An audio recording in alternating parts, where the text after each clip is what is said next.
aren't going, what the fuck is wrong with these people? Because the answer is everything. Whole lots of things is wrong with us. Yeah, I'm not saying anything else. Nope. Show stuff. We're live.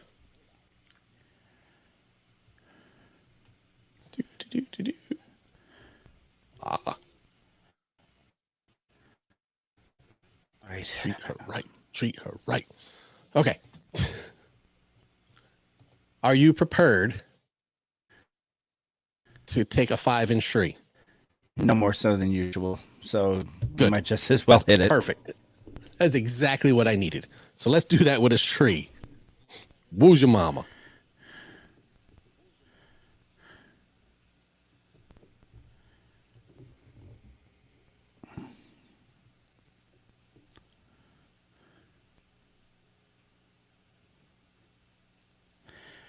This week on the Mr. Throwback Thursday podcast, we bring you From the Feet Up, A Little Tragedy, Boxing with God, Snoop Standing Up, Meth Not Watching His Own Show.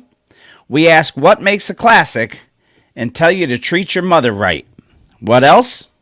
Let's listen. It's not just any day. It's Mr. Throwback Thursday. Now we're boxing with trends. Street now. I want y'all to count the name of my name up here. 1, 2, 3.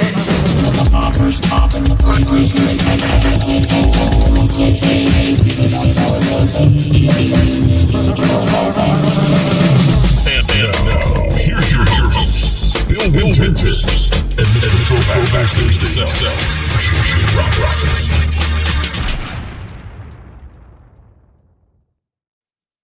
And a very pleasant good evening to everybody. Welcome, Mr. Throwback Thursday, episode 485, coming at you live and direct from your two favorite idiots, Bill up in New York, Jamie down in Virginia. And as we record, it is Mother's Day weekend, so a happy Mother's Day to all of those who are mothers, or have mothers, or are married to mothers, or have any... Well, mamas. Or there you go. Maybe it's mamas. Anything, if it qualifies for you, happy Mother's Day. How are you, my friend? How's things? I am well.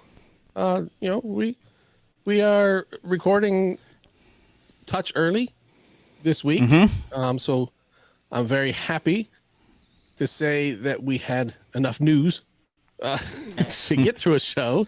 You got Ashley plenty of news, so what's the I was problem? afraid. A lot of times, for those who don't know, we usually record on a Sunday and release on a Thursday. So my news cycle for a Thursday show ends on Sunday. This week it ends a day earlier because I'm going to be cruising for a little while.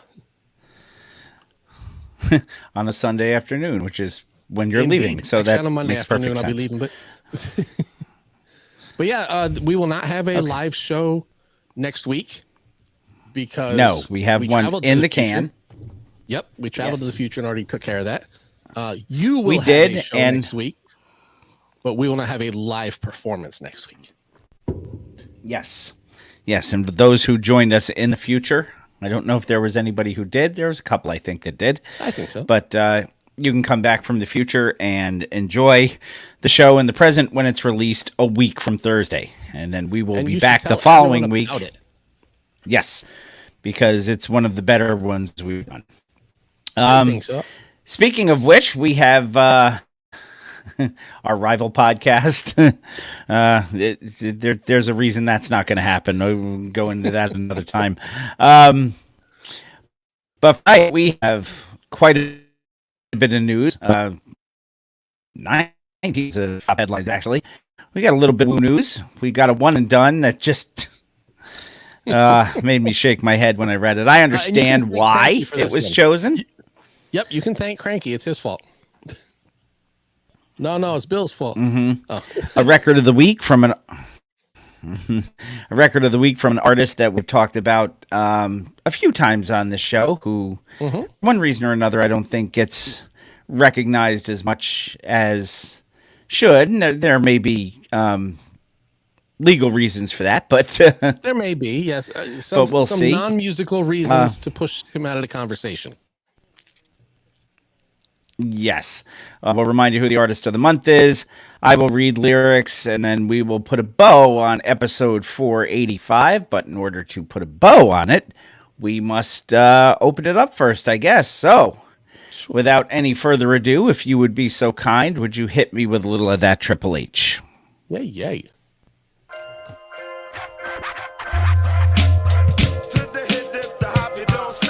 It's gonna say "fuck you," eat shit, and edit this in later. That is also very much an option. Yes. So, 3. Shri, wooja mama.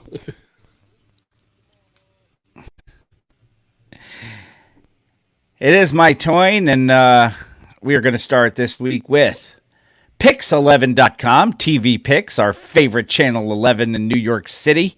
But again, no video game stuff on this. I don't even know what time it is where Nipsey is, but he's here. Yeah, and we appreciate that. So- 'cause I know it is later than it is here by a lot. There's like 5 hours Yes, difference. very much. At least. I don't know. All of a sudden, I don't even have my my listing of the article names. So Awesome. here it comes. Yeah, it's loading back in. So it's just Yeah, gonna 5 it's gonna hours. be one of these. I swear to God, it's gonna be one of those nights. It is. Um, 'Cause you're gonna be da-ba-da-ba-da. Yeah, Nancy let's said it's 20 see. past midnight. Midnight? You chilling at AM, PM? There you go. From the feed up is how you have entitled article number 1, and it comes to Yes. us from Pix11.com. New exhibit in Jersey City, New Jersey, focuses Jersey. on legends of hip hop and their sneakers. Now, we have talked many times about footwear being a very huge part of the hip hop culture. Oh, yeah. We mentioned all the different artists who have their own sneaker lines and things like Oh, that. speaking We of which, actually talked Our about friend Rob on the show here got the had ultramagnetic on the ones. ultramagnetic. Yeah. Yeah, he was wearing them the other day. He said, We but should do an article in about Jersey this. City, we should. A new museum exhibition in New Jersey is all about what's on your feet. Sneakers designed by Run DMC, Dapper Dan, and many more are on display. The curator is named Sean Williams. He says it's all about 50 years of music, celebrities, and the sneakers that defined a generation. Now, Williams is close to our age, 51 years old, and he's from Brooklyn. He said since he was 13, sneakers have been his passion and his obsession. And we know people like that. For almost yeah. 4 decades, Williams has been an avid collector, educator, and mentor. And it's only fitting that he is the curator and creator of the exhibit called From the Feed Up, 50 Years of Beats and Sneaks. Now, I always used to say beat up from the feet up, so there you go. Yeah. This year is the 50th anniversary of hip hop. You might have heard us talk about that a couple of times. We might Might have have heard even made Seen somebody's ourselves advertising. mugs that's Yes. something about that. I don't have that one tonight. I got my Wu-Tang Presidents Are Temporary one tonight. The timing, Williams said, is perfect for this collaboration of the Mana Contemporary, a Jersey City Art Center, and Williams' own company called Obsessive Sneaker Disorder, OSD. Williams hopes it will inspire people to learn more about the sneakers on their feet. He's also the producer of a new documentary called Laced Up, and he has a sneaker talk show and podcast, because you can have a podcast about anything, and we prove that You every can. That's week. why they're narrow casts. Councilman of Newark's West Ward, Dupre Do-It-All Kelly from the legendary hip-hop group Lords of the Underground Lord. has a pair of sneakers in this unique collection.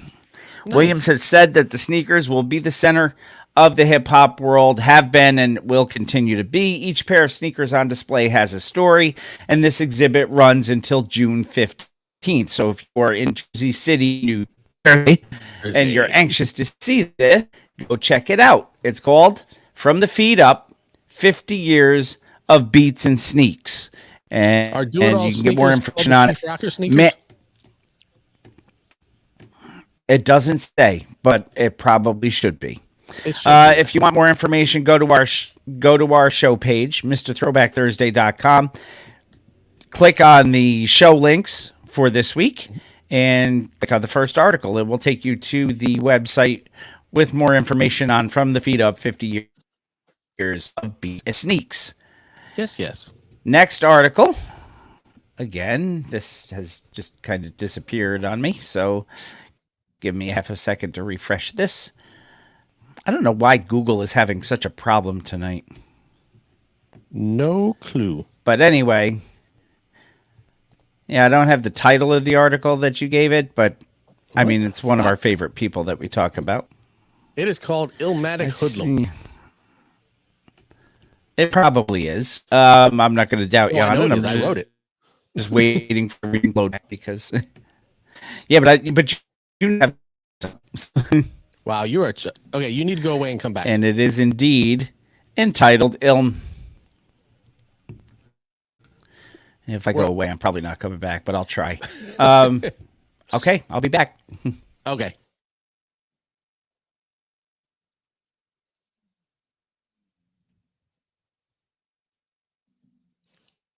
Yeah, he's lagging behind me and he's not hearing things I'm saying until about 6 seconds later, like when you guys would normally hear it.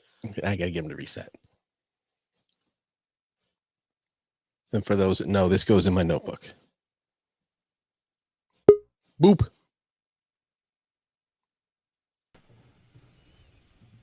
What up, Boopster? What up? And now there's my green screen. So hopefully that'll work. You were hearing my stuff like when the posse normally hears it. You were like 6-7 seconds behind me. Yeah, I saw You that. seem good now. All right. Well, All right. So we are at Article 2. 10:58. Yes. So let's bring that back in with a street. Who's your mom? Article 2 of Hip Hop Headlines you have entitled Illmatic Hoodlum, and it features one of our favorite people to ever talk about. Yes. Tragedy Gaddafi. Who, or as we knew him, Intelligent Hoodlum. Intelligent Hoodlum at the time. Yes, Tragedy Gaddafi reveals the origin of the term Illmatic because it's one of the greatest records ever made. It is. But you're probably thinking to yourself, it's a clever word. What does it mean? Well, I guess our friend, the Intelligent Hoodlum, also known as Tragedy Gaddafi, is going to tell us. In an interview, he reveals that the origins have resurfaced on social media. In the clip from Watch Loud's YouTube channel, Tragedy Gaddafi speaks about the term that has become a cornerstone in Nas's career. Tragedy explained that he first used the term on Marley Marl's In Control Volume 1 compilation album. The first time that I used the word Illmatic in a rhyme was a song called The Rebel on Volume 1 of Marley's In Control, he explains. Not the rhythm, the rebel. I was in some trouble. I was about 14 or 15 and I went to Marley's studio on Astoria Boulevard. Studio was a little walk from Queensbridge, and I was dipping in and out of buildings because I was on the run. Tragedy then explained that no matter what he was going through, his need to make music took priority. He says, I had to go make this song. For me, whatever is going on in life, I have to do music, he explains. I recorded the song, but ended up getting snatched up a while later, and that's when the album came out. And, of course, he's talking about Illmatic. Right. He said, when asked if he feels that Nas's use of the term made him feel a certain way about Nas, Tragedy said that it did at the time.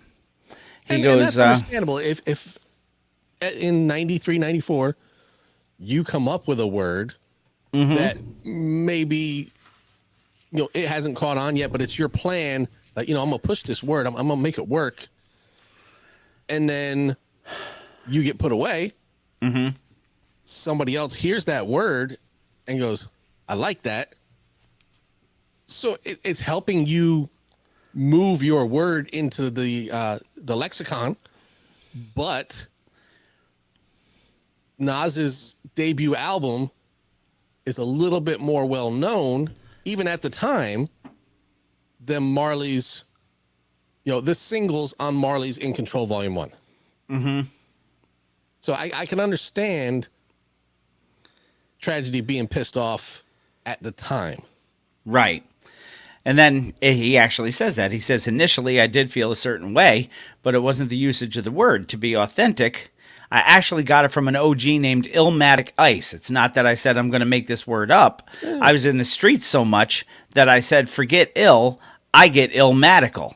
I took it and made it into a rhyme. You know, he didn't say dramatical. He said No. illmatical. Well, yeah, because I want to be like that guy because he's illmatic. So I I'm took- gonna be illmatical. I took it, made it into a rhyme. When certain terms came out, hip hop was able to magnify those terms because a particular artist had a voice to do it. Tragedy says that at one point they felt a certain way about each other. I ain't gonna front. At one time I felt a way about him. He felt a way about me too. That's life. We're grown men now. I definitely don't feel that way now. Honestly, what I really wanted from Son, he gave to me already. He asked who his influences were and named me as one of his influences, and that's all I really wanted. Don't let me go That's in vain. impressive. Nas is my favorite MC. I love Jay, I love Nas, and I love Jada. I love lyricism, and Nas is one of my favorites. He can't say stuff about Jada. Will smack him. And Oh, there well, is a Jada. yeah, different Jada. There is a clip from the interview. If you go once again into our show notes, click on the second article in the show notes, and there is an embedded YouTube video of Tragedy Gaddafi talking about this very thing. So Produced by Tragedy Gaddafi. every brother you ever heard of, Savion Glover, like you've Yes, never yes. seen on him before. Oh, and before we get too far into the show, I wanted to tell everyone we're going to be doing a drawing tonight. So if you want to invite people to come hang Yes. out and see, Yes, I've heard- maybe see you win. Yes, I A forgot drawing. about that. We are doing a drawing tonight. Article number 3. I got your back. Always. And not baby got back or anything, but I No. got back. Although got I your back. am Hip going Hop to the Emerald DX. City, so Yes, you are. Hip Hop DX brings us this article. Busta Rhymes. Shades rappers who perform with backing tracks. He goes, we the holy, sacred, and pure. So Busta had a few choice words for rappers who perform with backing tracks during his set. This past What's- weekend's Lovers what's and your Friends feeling about Festival in this? Las Vegas. With backing tracks, people who perform live with backup tracks? yeah. So it would be basically I'm playing my album, CD, digital, whatever, Yeah. while I'm rapping over it. Rakim is monster for doing Notorious this. for this. I think if you can get away with not doing it, you should. Mm-hmm. I think if you do it that way, it's kind of like a karaoke performance. Yeah, but I mean, really, it's a karaoke performance Of at your any own point. stuff. Right, right. Yeah. Now, I can understand. Let's take Rakim for example. Say he doesn't have all of the instrumentals Mm-hmm. for all of his stuff that he's done in the past. Right. Just doesn't have copies of them, whatever. So he plays the actual song Right. and then raps over it. In certain cases like that, I don't mind, I guess, although he makes everybody rap his stuff. No. anyway. I mean, But Hell, I don't is- think you should do a whole show like that for any reason. isn't that kind of what got Ashley Simpson in trouble on Saturday Night Live? Because she Yeah. was singing over a recorded track and the thing started skipping. Yeah. Isn't that what hung Milli Vanilli up? Oh, they weren't actually singing. Yeah. But yeah, But I mean, Slick Rick does the same thing. a lot of bands do it. I think Rush does it on certain things or did it on certain things because there's only 3 guys in the band. Right. And they can't play every single part. So I think they play certain things live and then they have pre-recorded tracks of certain other parts, which, you know, But that's different than playing your entire song. yeah. Yeah, because you are playing actually over- doing something. Yeah, you're doing Right, something playing on your top. part. Right. Because I know Getty on Rush was the bassist and the keyboard guy.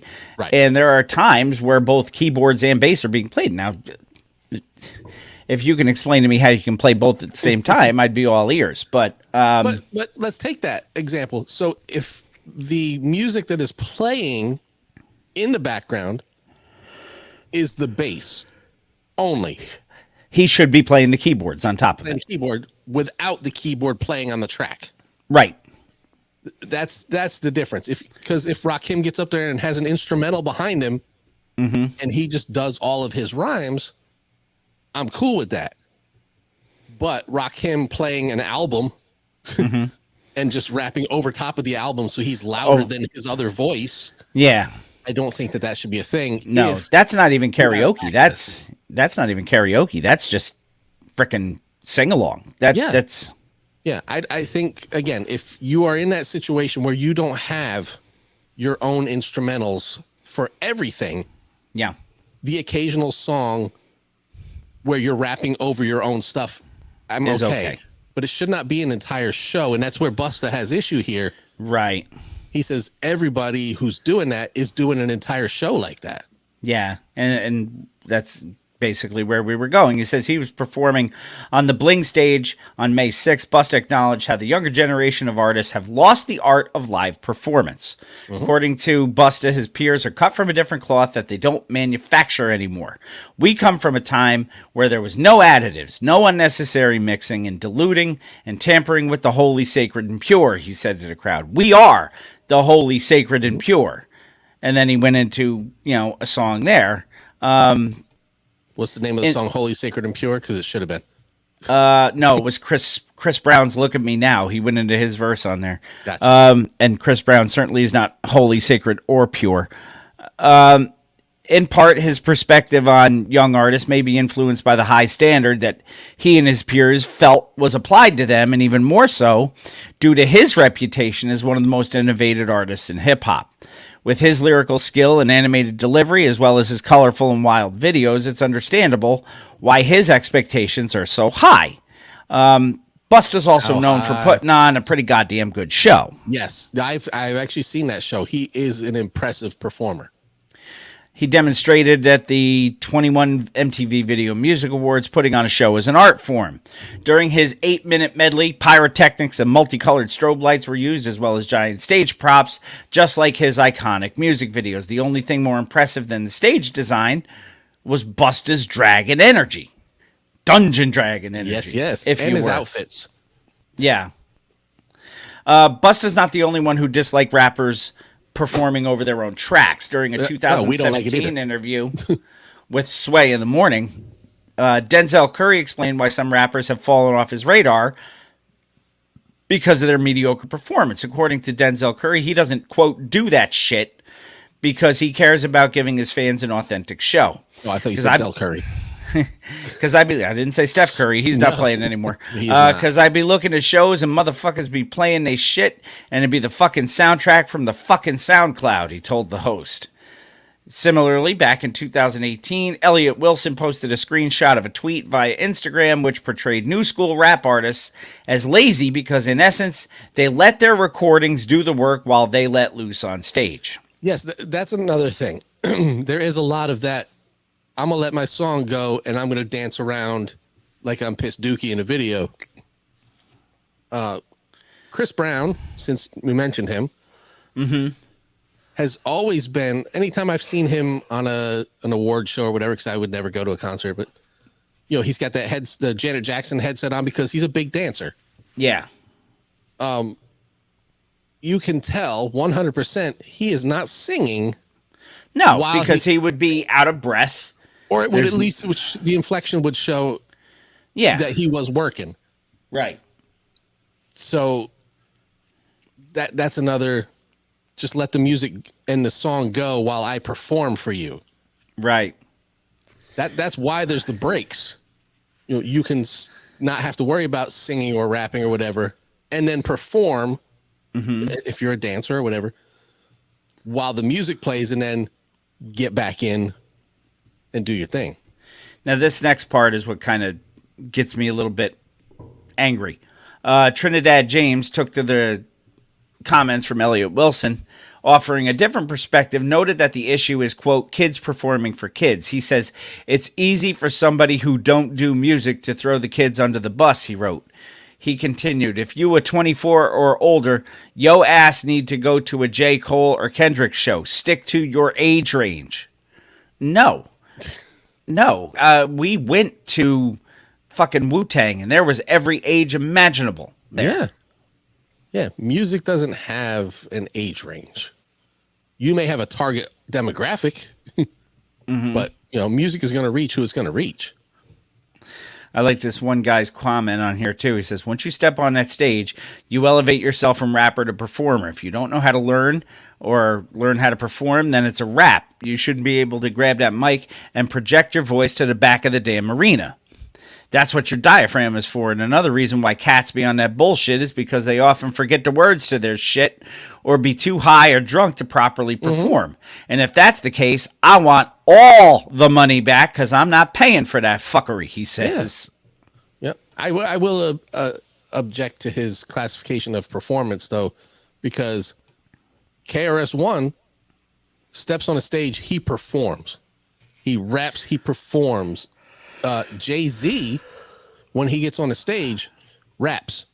He is a shit performer. Yeah. So I see where he was going, but you know, they're very Just a different, not the best word choice. That's all. right. So anyway, Gas I station agree. fast. I agree with you that if at all possible, you should have the live instrumentation. If that is not an option, Not your then yes, perform over a recorded track with no vocals. If you got to karaoke it, at least karaoke is better than just singing along to a record. Yeah, So 'cause I can do that, I can do that too, and I actually, and that's what a rock hymn show is. him singing to his own record. And you singing to his own record. Yeah, because he only does the first two lines and then lets everybody else take over. Yeah, and I'm sure he knows the words. Article number 4, So Bad Boy. You're probably thinking Bill's confused. No, there's the reason for We this. get that a lot. Vibe magazine, Vibe.com says Piss Dookie and Jermaine Dupri's long-awaited verse is confirmed for September. This hit-for-hit battle will reportedly take place September 8th in New York City. According to a video shared Sunday, May 7th, the Combs Global Mogul revealed the news to Busta Rhymes. Combs Global Mogul. That's a lot. Yes. It's a whole lot of words that don't need to be there. Piss Dookie told Busta, he said, we're gonna have you out the rafters flying out the sky. Busta says, that's Like my the Blue type Blazer. of talk. Yeah. What's up, Jason? That didn't end so well. The So Def founder and the Bad Boy producer have been teasing this matchup since September of 2021. I don't Jermaine think they Dupri- were. I think they were saying, Piss Dookie was saying, no, I'm not doing that with you. I recall the phrase being, your arms are too short to box Too with short to God. box with God. We're right. not doing that. Dupree tweeted, somebody let Piss Dookie know I'm at the Garden right now and he gonna need some training from me. Diddy responded, he goes, beloved, you my Nickelback, but your arm's too short to box with God. You ain't got enough hits. I'll smash you with just Biggie and Mary. But I do have the utmost respect. Utmost, he said, not Yes, utmost. Upmost is one of my favorite things. What's up, Rob? Get your beverage and hang on. Respect on you as a musical legend. Dre, the only one can get in the ring with me. No, Or that's not Daz, true either. depending on what you depending on who you Yeah. listen to. After another round of false confirmations, the men agreed to the battle last August. On Instagram Live, Diddy declared, JD, if you want that smoke, you can get that smoke anytime. Let's come together and do that Bad Boy So Def in Atlanta. It ain't no verses, it's just hit for hit. Dupree Isn't that what agreed. Versus is? Yeah, at least that's what it Versus was founded started on. as. Let's do it. He took the One Music Fest stage that October as added confirmation. When speaking with Vibe magazine at the top of this year, he expounded upon his thoughts on Piss Dookie. Dupree says, we had a lot of similarities, but I never felt threatened by Piss Dookie. I always felt inspired by him.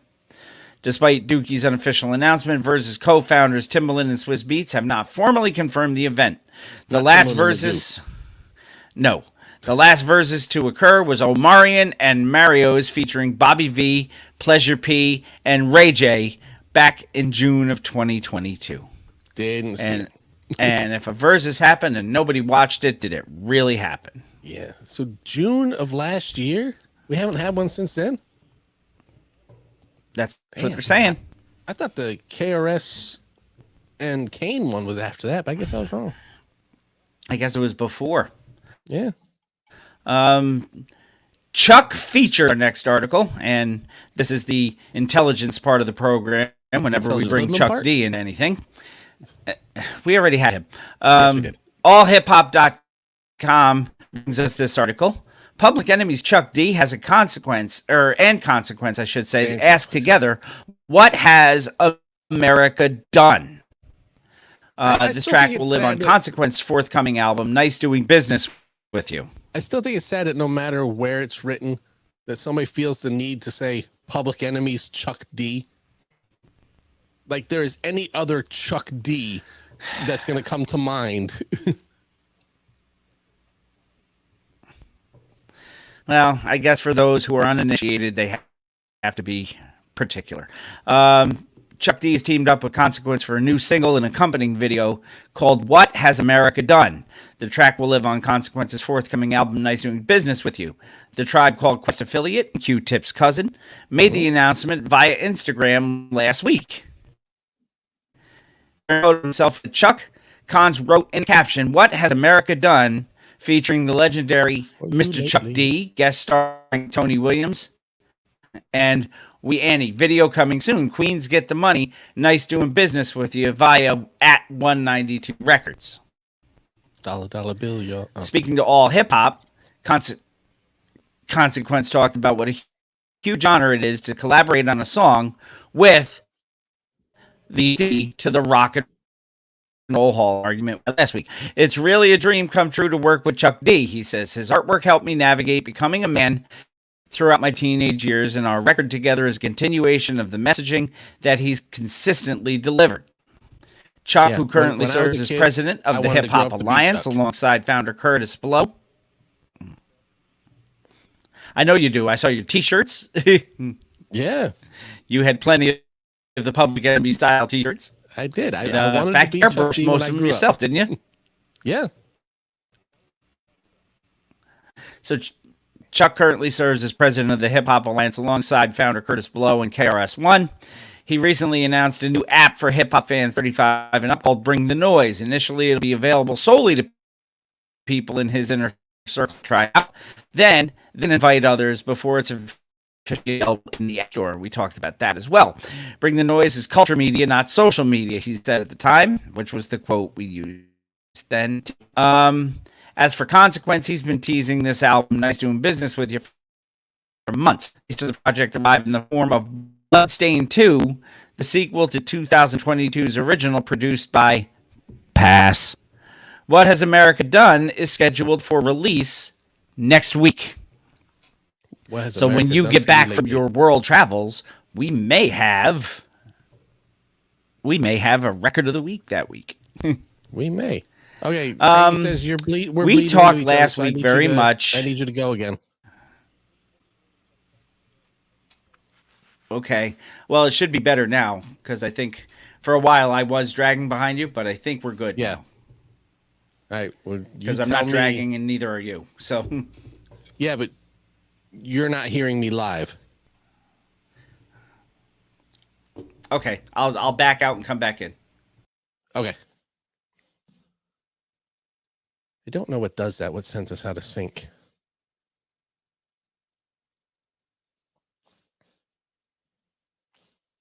No, we get everything right for you, Cranky. This is all about you. Boop. Let's see if that's better. All right, can you hear me now? I can. That's perfect. Yes. Yeah, something happens and I don't know what it is, and we get slightly out of sync. Like I hear you fine, like you're live, boom, boom, boom, and then I say something, and then you don't hear it, so you keep talking, so then everything steps on each other. That's what was happening. Well, hopefully that straightened it out. Yes, Cranky pays for this, as he says. So we better straighten our shit out. Straighten it out. All right.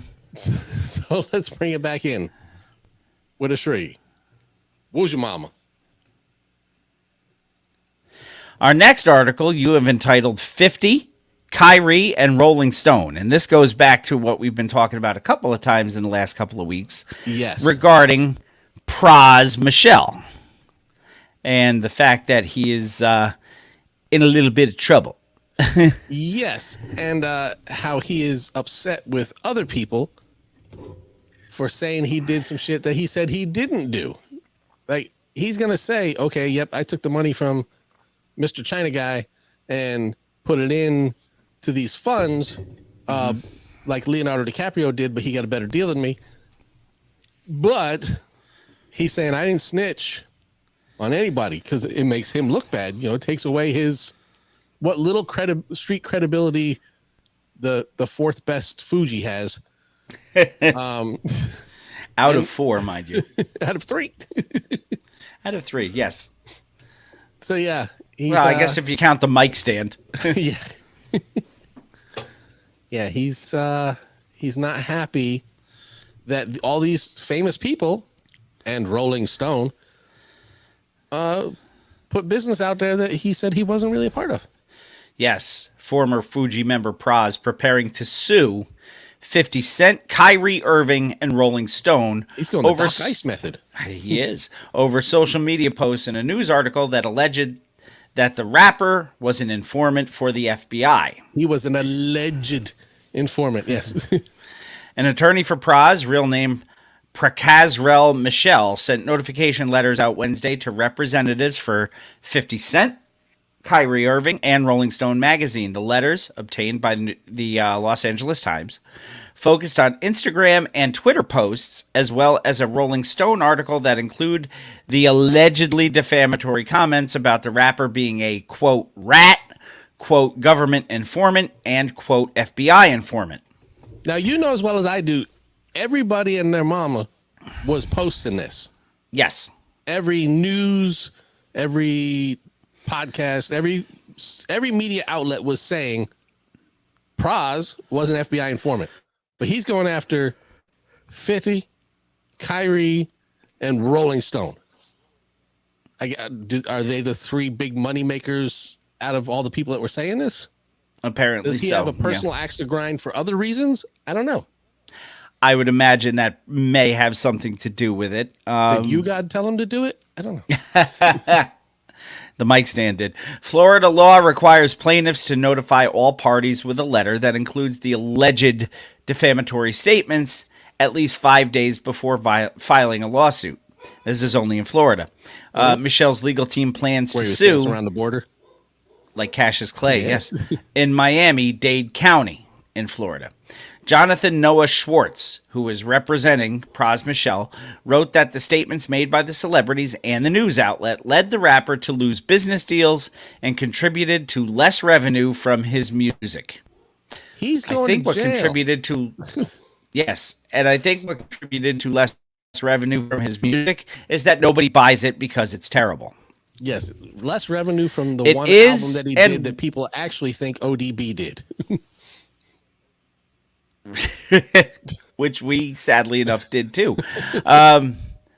It is and was absolutely and demonstrably false for you to publish that Michelle was a government informant, Schwartz wrote in the letter sent to Rolling Stone. Labeling a hip-hop artist such as Michelle, the reputation of whom is dependent upon street credibility, and not being a snitch, a government informant most certainly tends to subject said hip-hop artist to hatred, distrust, ridicule, contempt, and or disgrace, along with injury in their trade or profession. The average individual knows Praz as the other guy in the Fugees. If they know him at all. Yeah. Yeah. Like Praz from the Fugees. Oh, that's the other guy? Oh, that's the one I've never heard of. David, David- because he's down there in Guantanamo Bay. Yes. David Kenner, the attorney who defended Michelle during a recent federal criminal trial that ended with the performer convicted of political conspiracy, also plans to sue. Well, good luck with that. We saw how your legal acumen was the first time. Yeah, well, that's because he was on the wrong side. See, now he's on the attack.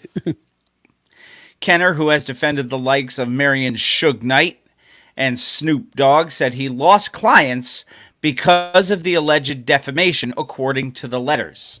Okay, wait. So The Rolling because Stone his client suffered defamation, he then lost other clients. in his own words, yes. Okay, Now, I never this is- heard Johnny Cochran talking about how he lost clients because the glove didn't fit. Right. Well, it's because he got the acquittal. Yeah, he did. He was successful. Baca defense. That's the, true. The Rolling Stone article resulted in the false and defamatory label being made in hundreds of viral local, national, and international media news stories and blog posts that have harmed the business interests, reputations, etc. of Praz and attorney Kenner, said Look, Michelle's that's the most news coverage spokesperson. Praz has gotten in 20 years.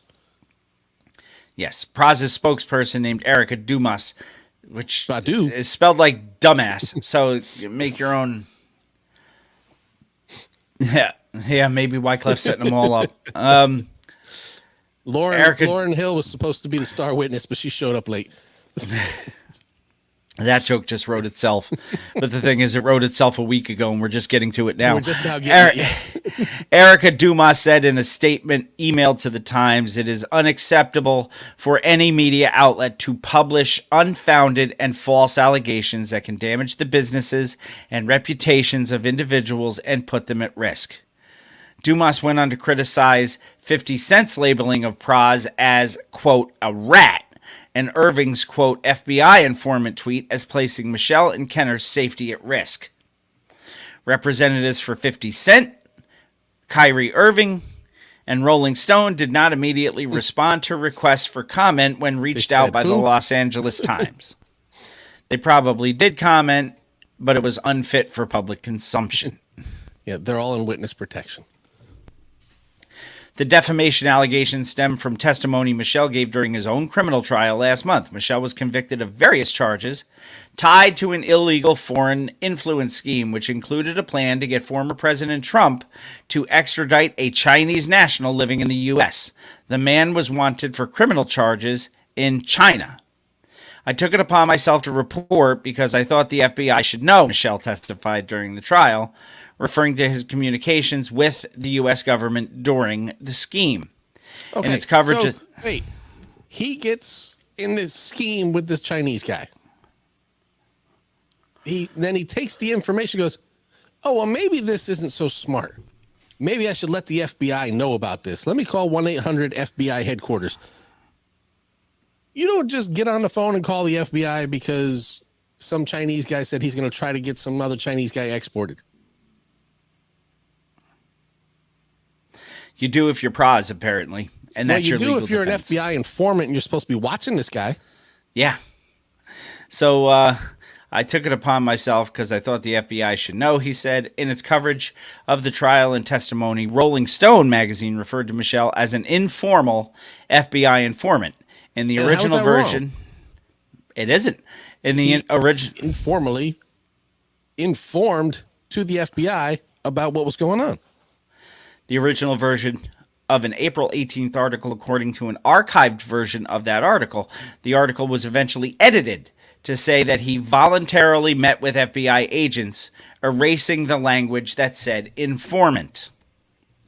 But by the time that edit was made, stories about Michel's testimony, many of which quoted that article, had spread widely online according to the letters. Many highlighted the FBI informant detail. On April 24th, rapper and TV producer 50 Cent posted on Instagram a screenshot of a hip-hop blog post with a headline naming Michel as an FBI informant. He captioned the photo, "I knew this fool was a rat. I'm glad I never fucked with this guy." According to the letter, the post was later deleted. Now, what is 50 trying to hide from the FBI? And this is what I want to know. I don't think 50's smart enough to hide anything from the FBI. And that's why he didn't want to hang out with Praz, because he may have said something stupid. The following day, NBA star Kyrie Irving tweeted about the case, writing, "A whole FBI informant was in the Fugees for that long," in reference to Michel, as opposed to a half one. I can't stand when people say that. I don't know. Maybe I it was used a half an informant at the time because it was an involuntary, or what was it? Unofficial. Involuntary, voluntary, or something like that. Yeah. I used to work with a girl who constantly would say things like, "Oh, that's a whole fact," as opposed to a half a fact. I don't understand it. Which is mostly of course. opinion. she would also say, "I'm done and I'm weak" 50 times a day. Was she also dead? On rare occasions, yes. Okay. Only one Got was me- really good though. He goes on to say, "Got me wondering how many more informants are in entertainment, media, politics, And sports? silently destroying revolutionary movements from the inside. No matter Okay, what, I got to wait. stay poised and aware of who I am around," he says. This is Kyrie Irving, Yeah, Mr. so he's Conspiracy Theory. He's talking about how he's destroying what?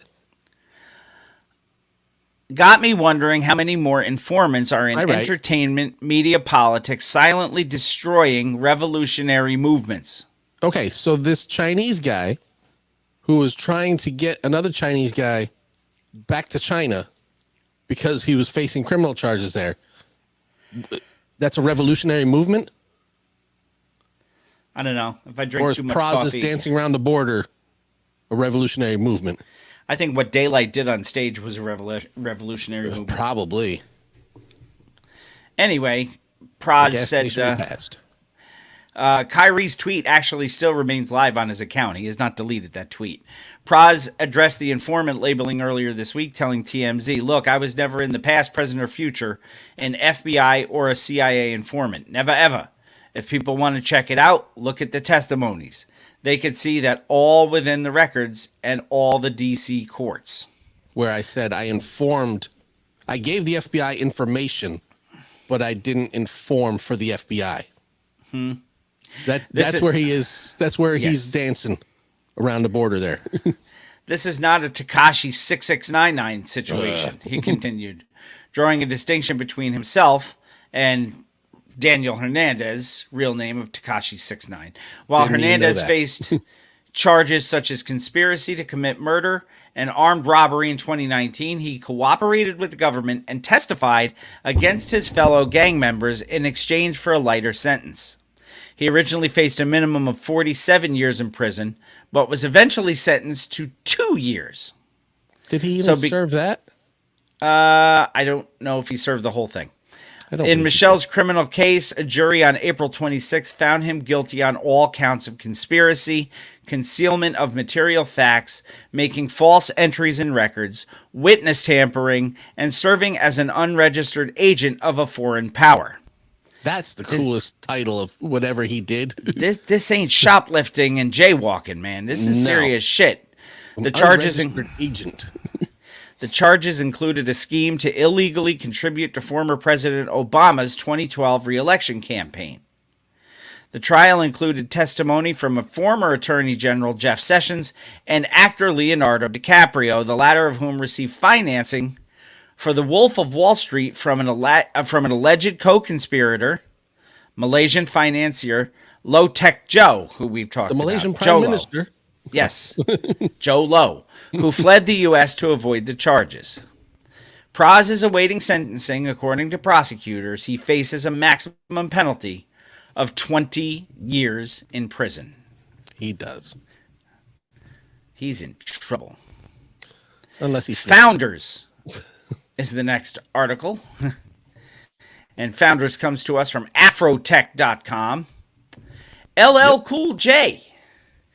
Did you know he had given artists a stake in Rock the Bells?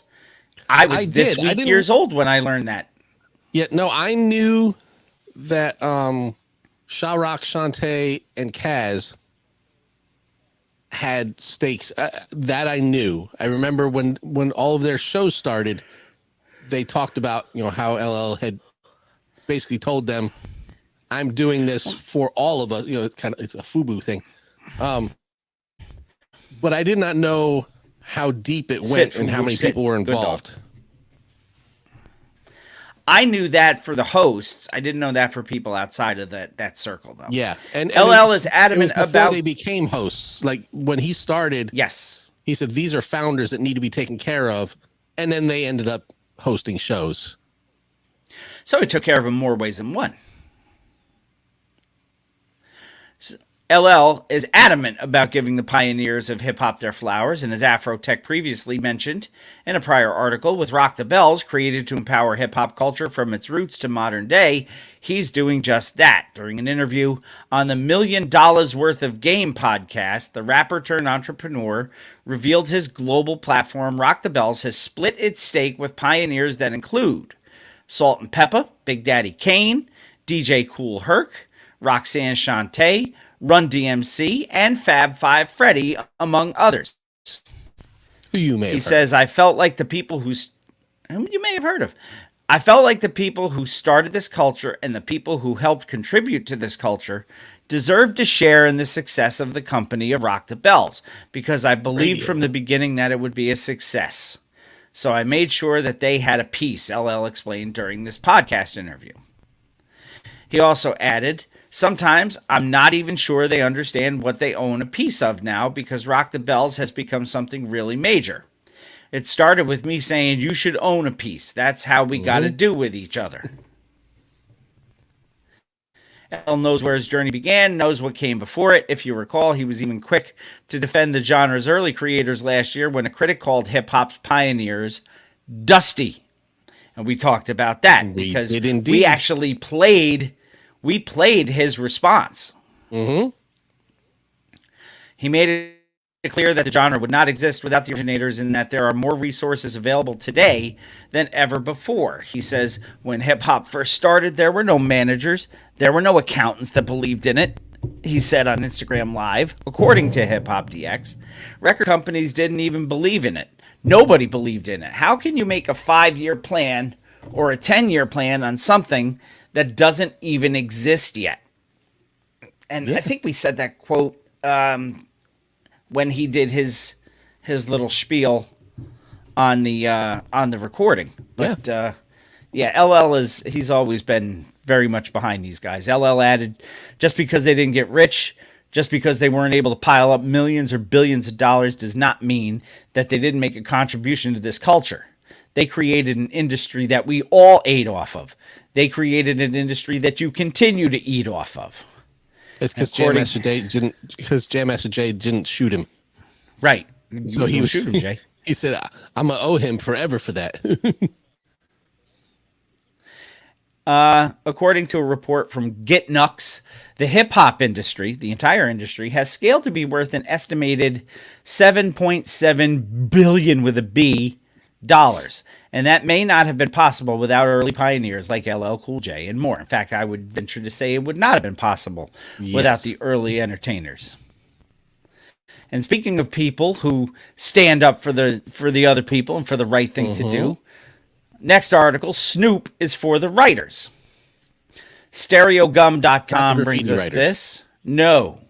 This is a big thing right now because it's affecting a lot of TV shows. Last week, it doesn't affect the this. Writers Guild. Well, you're the only writer we have. You could. You might, Rabbit. You might. At least you will for a week. You will for a week. We're not here next week. Last week, the writers went on strike. The union's negotiations with studios and streaming services going nowhere. Don't blame me for the next loss. I was watching and pulling for him last night because I was talking to him while I was doing it. Yeah. Oh, sorry about that one. We blamed Bootius Randall. Bootius Randall's fault. Yeah. Let me write down to edit this portion. Bootius Randall infects, not affects. He infects that fucking team. He does. When he gets down, he brings the rest of the team down with. He's got the Eli Manning all shucks face. When a call doesn't go his way, a shot doesn't go his way, he just goes into straight fucking mope mode, and it affects the rest of the team. He was fucking John Starks last night, and they left him in just like they did Starks. I think he was 3 for 16, where Starks was 2 for 17 in that game. But yes, to drown my sorrows. But here's the difference: John Stark never had the Bootius Randall face. No. Starks was working. He just couldn't get shots to fall. But yeah, no, they should have won that game last night. It's Bill and I talked about it. You know, the refs took the Knicks out of the game. They didn't lose it for the Knicks. The Knicks lost it themselves. But the refs took them out of that game unnecessarily. There were a couple of situations where, and you know, they talk about it a lot in hockey, where the referees manage the game as opposed to call the rule book. As somebody who's done it for a living, sometimes it is way more important to manage the game than it is to call every single rule. And what we talked about was they called a double lane violation on a made free throw. Now, Right. by its rule, a lane violation is used to position in the lane illegally so that you could obtain a rebound on a live ball. Right. If the free throw is made, there is no rebound on a live ball. There You is have no live established ball. position for something that did not happen. So, and because it was a double lane violation, it was a jump ball at center court, which didn't make any sense to me. Right. And they took away That's neither the here nor made there. free throw. All right. Apparently I'm lagging. I'm going to do the thing again where I leave and come back. Okay. But to answer your question, Rob, this evening's beverage was an Appleton 21 year. One that came to me from Jamaica. Boop. And he's back. I am. And I'm waiting for my blue screen. There it is. There we go. All right. So that being said, we can talk about Bootius Randall later. We can. And I'm sure that we will. So back Don't to bring the it back. article. What is Shree? What was your mama? So according to StereoGum.com, Snoop Dogg is speaking out in support of the writers' strike. Last week, the Writers Guild of America went on strike. The union's negotiations with studios and streaming services were going nowhere, and it seems like the strike could go on for months. We know this because Saturday Night Live was postponed last week, and I just read today that the Tony Awards will not be airing live. So, I mean, this is affecting a lot somebody's of gotta stuff. write A it. lot of the late night shows, Jimmy think all the Fallon's late night show, shows. all the late night All the shows are reruns. affected by this. Public sympathy seems to be on the side of the writers, as it should be. Some of the writers' allies are people you might not expect. People like, for instance, Calvin Broadus, who is professionally known as Snoop Dogg. Dog. Snoop, Or Snoop Dogg Lion, brought up the Or or Uncle Snoop. He brought up the writer's strike last week in a panel discussion at the Milken Institute, which is an economic think tank that's not exactly known to be sympathetic to workers' concerns. In discussion with Variety executive editor Shirley Halperin and Gamma Records co-founder Larry Jackson, Snoop brought up streaming services, insignificant payouts to musicians, and drew a line between that and the Writers Guild demands. Streaming gotta get they shit together, he says, because I don't understand how the fuck you get paid off of that shit. Could somebody explain to That's me? the problem.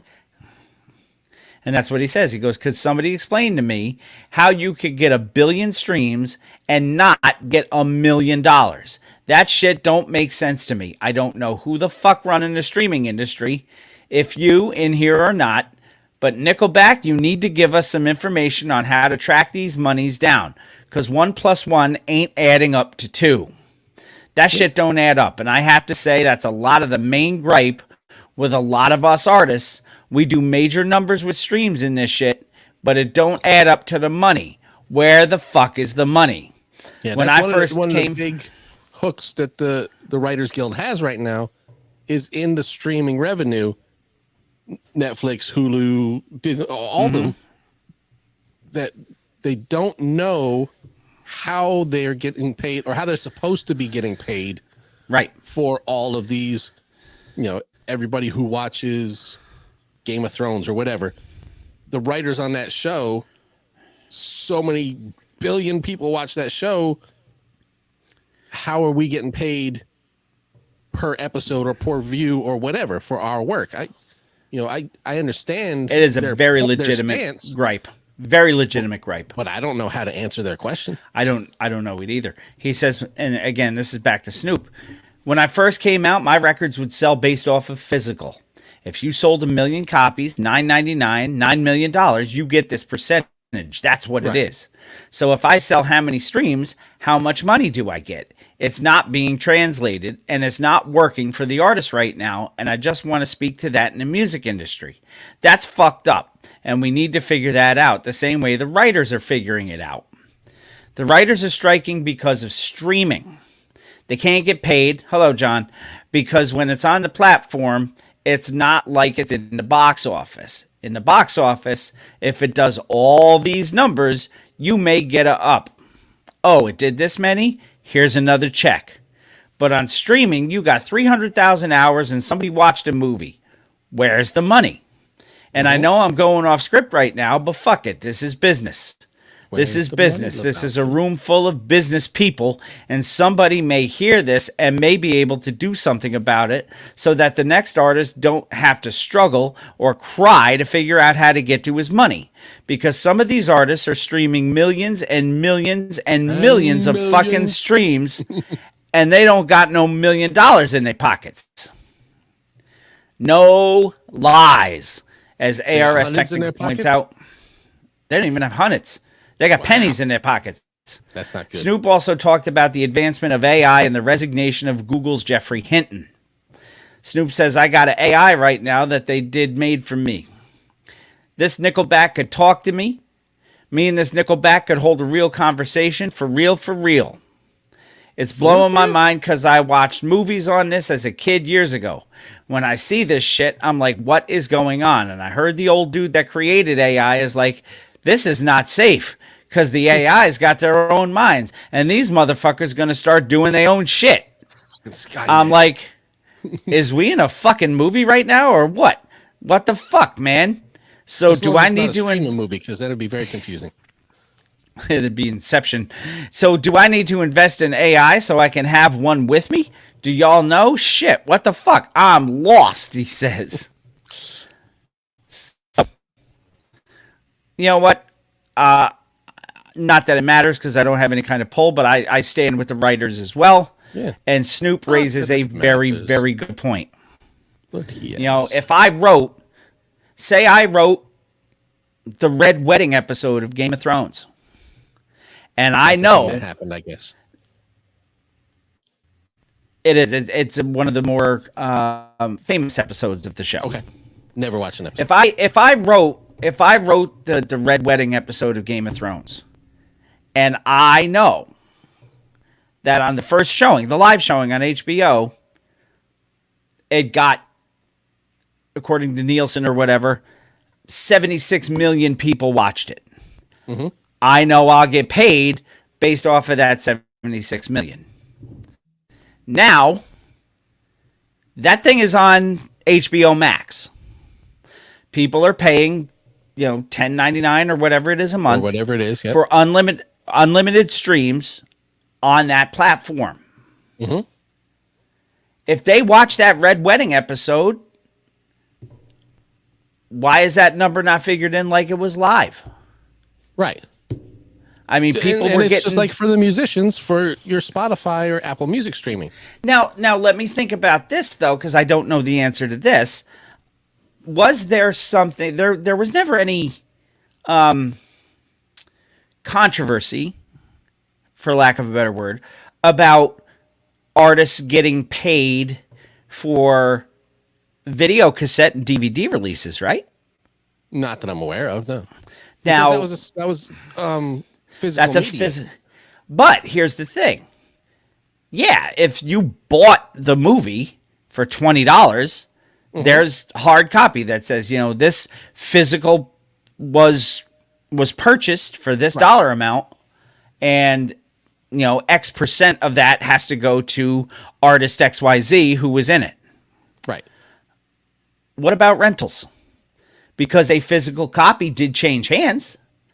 but there was no ownership of it. Now, say you buy the movie for $20. You rent the movie for $5. Well, at that time though, people weren't buying for $20. Like Blockbuster and all the video stores. were paying like They're $100 $70. a copy. Yeah, $70 Yeah. a copy for those things. So Right. So they got their money up front, and then Blockbuster or Hollywood or whoever could do whatever they wanted to do with it. So is it a transfer of license on the rental agreement? We own the physical copy. We are sharing the license with you because I mean I hear it every week on the football games. Any use, transmission, unauthorized without the express written consent. Now, does that rental agreement? Because for a while, I don't ever remember signing anything for a rental agreement unless it's part of what you signed for your membership. Yes, I'm sure that it was, which nobody was reading that anyway. Just give me Right. my card. So I don't know, but I never remember hearing anybody saying, look, this movie got rented thousands and thousands of times. I didn't get paid for this. Right.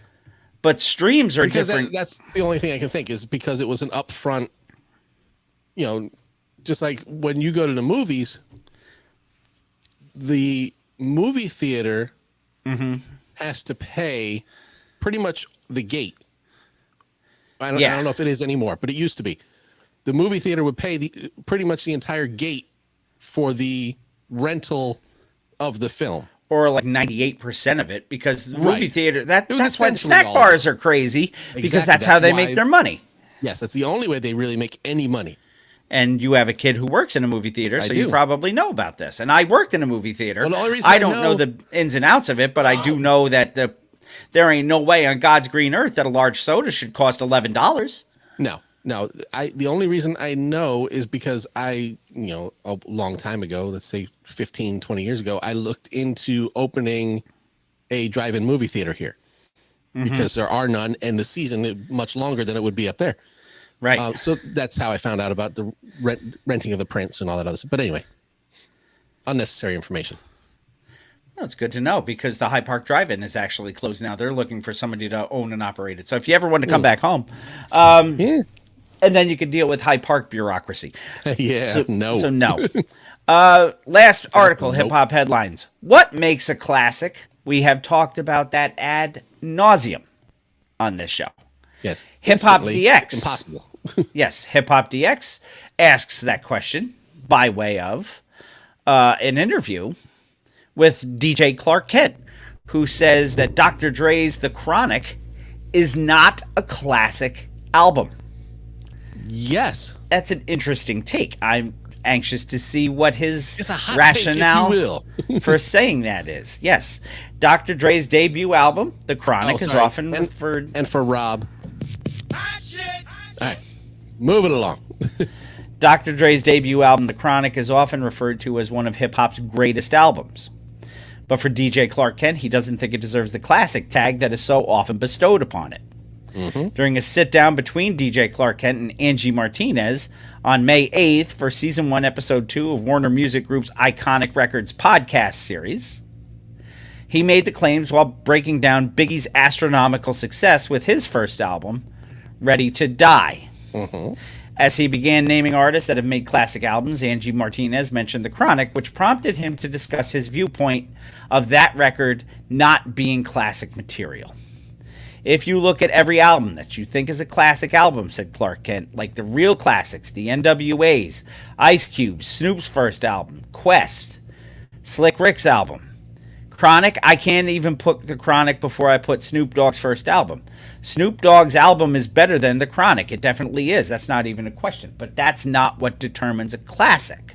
No, I will agree with him. I prefer Doggy Style to The Chronic. That's what she said. He continued.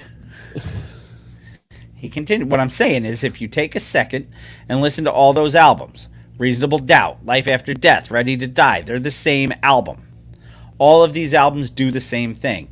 They begin, they hold you in the middle, they hug you, and then they end. That's what classic albums do. I think Life After Death could have done that if it was a single album and not a double. But you got to have great songs that make that thing happen. If you don't, you'll get one song that doesn't hit properly. You done took yourself out of the classic thing, because if you can skip, you ain't got a classic. That's why I pause won't. there. How do you feel about that statement?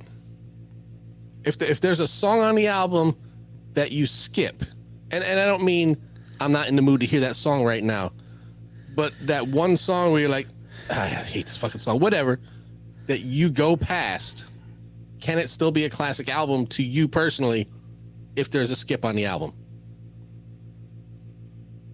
Because this is just Clark Kent's definition of a classic.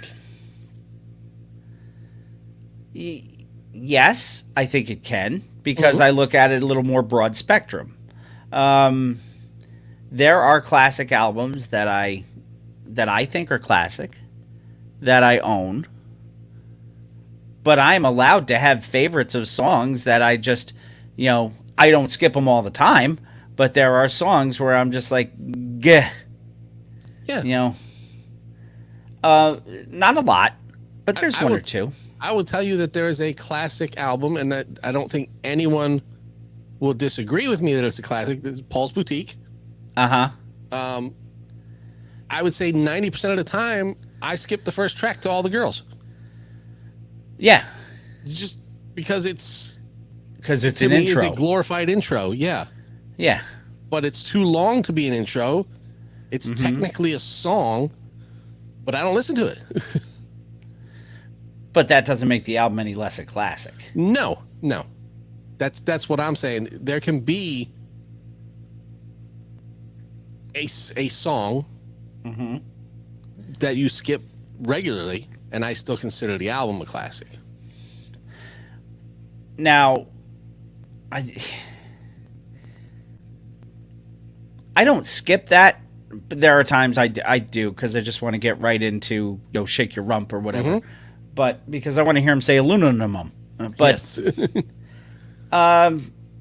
what do you think? Do you think that takes classic away from a record if you can skip a song? Because what other records can you think of where the record is great, but there's one song on it that you're just like, gah? I mean, there's a bunch. It doesn't even have to be a hip hop record. See, there would be a whole lot more, but what do you think? Let me see if I can find it. Let's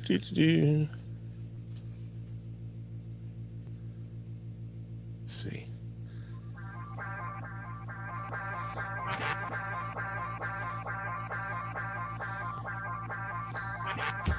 I don't need to listen to this to enjoy Public Enemy. No, Mind Terrorist is 1 minute and 21 seconds Of this. of this.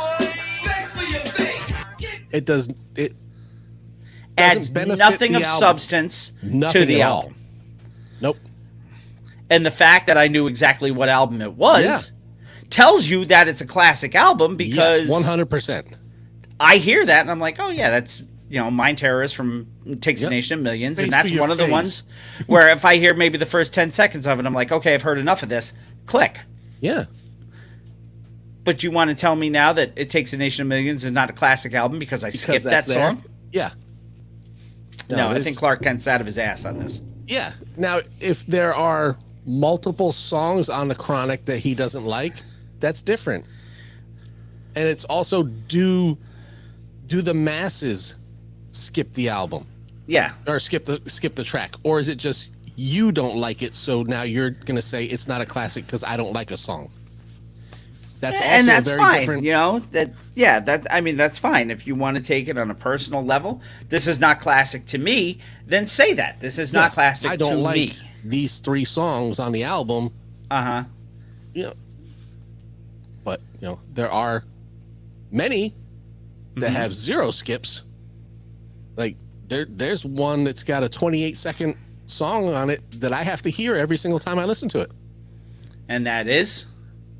That is Hey, yo, Jay, check this out. I was born son of Byford, brother of Al. Spending my mama and runs my pal. It's McDaniels, not McDonald's. The rhymes are Daryl's, the burgers are. I ran down my family tree. My mother, my father, my brother, and D. Oh, y'all not tip now, huh? And then it goes right into, I'm proud to be black. y'all. Yes. And without, this is how I know it's a classic album. Yeah. I knew the song. I knew what the next song was. Yep. And I can tell you right now, that is the last two tracks, or It the is. second to last. No, it is the That's last the last two. two, you're right. It's the Yep. last two tracks of Tougher Than Leather. So Yep. that tells you that at least in my frame of mind, that's a pretty classic record. Yeah. It's a 28-second nothing. And the But- funny thing is, it's also a 28-second snippet of lines that were in another song on the record. Mm-hmm. So, But to me, I would never ever skip that because it is part of the fabric of that album. right. You know, that is one of the few albums I can say 100% there's not a skip on the album. Right. Raising Hell doesn't really have a skip on it. And if No, you no. ask Chuck D, Raising Hell's the best record ever made. If Yeah, you ask Chuck D. There are times I don't feel like hearing Walk This Way, but it doesn't take anything away from the track or the album. Right. You know, it's just when I'm in the mood to hear it or I'm not in the mood to hear it. So, I mean, you can go into the argument all you want, and he espouses on it a little bit more, and I don't want to really throw any more fuel on his fire for it. But I think Chronic is a classic album. I will agree. And I think classic doesn't necessarily mean it grabs you, it holds you, and then lets you go at the end. I think there also has to be some kind of what it meant to the industry, how important it was at the time. Sales has a lot to do with it. There And are very obviously, few. what it meant to you at the time. Mm-hmm.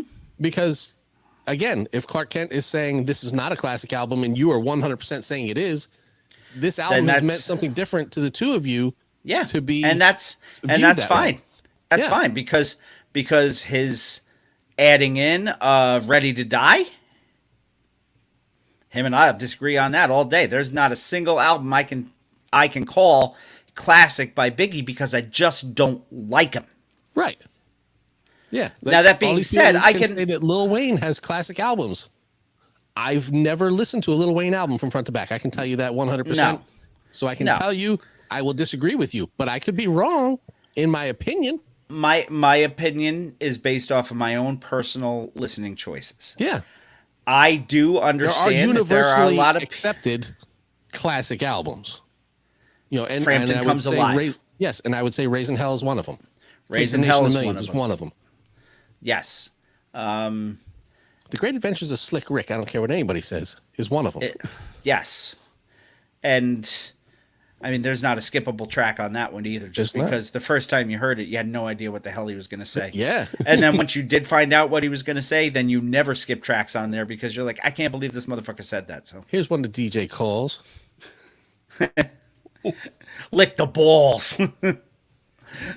And on that note, we're going to take our first break of the evening. And when we come back to Mr. Throwback Thursday, episode 485, we will have some Woo News, and then we're going to get into some music. But in order to enjoy that, you got to come back after the break. Mr. Throwback Thursday coming right back at you. Yay. I'm going to cough for everybody. Because I didn't feel like muting myself there. Hey, you want to do a drawing? Yeah, let's do a drawing for a one of A one of, yes. the prototype one mug. Still got the paper in it somewhere. There it is. Yes, it does. Yep, there it is. So, Never been usified. Sure. Oh, and it looks Bring like up this the on wheel. the front. If you're curious. bring up the wheel. All right. The wheels of steel. Indeed. Here, And throw it up on this other screen we are here. going to announce that based off of the money raised off of this final drawing, we have reached our goal. We have. Jamie and I are fronting the remaining fundage for what we were looking to raise. So thank you all very much for you guys did a hell of a job showing up. You did. Showed up and showed out. And now let's Indeed. see who wins. All right. It's going to freeze us, so I got to do this here. I'm going to come here. I'm going to shuffle. I'm going to shuffle like doodly squat. Doodly squat. All right. And then we'll hit this here and go full screen. And everybody can see the names. Here we go. And we'll hit this magic button in the middle.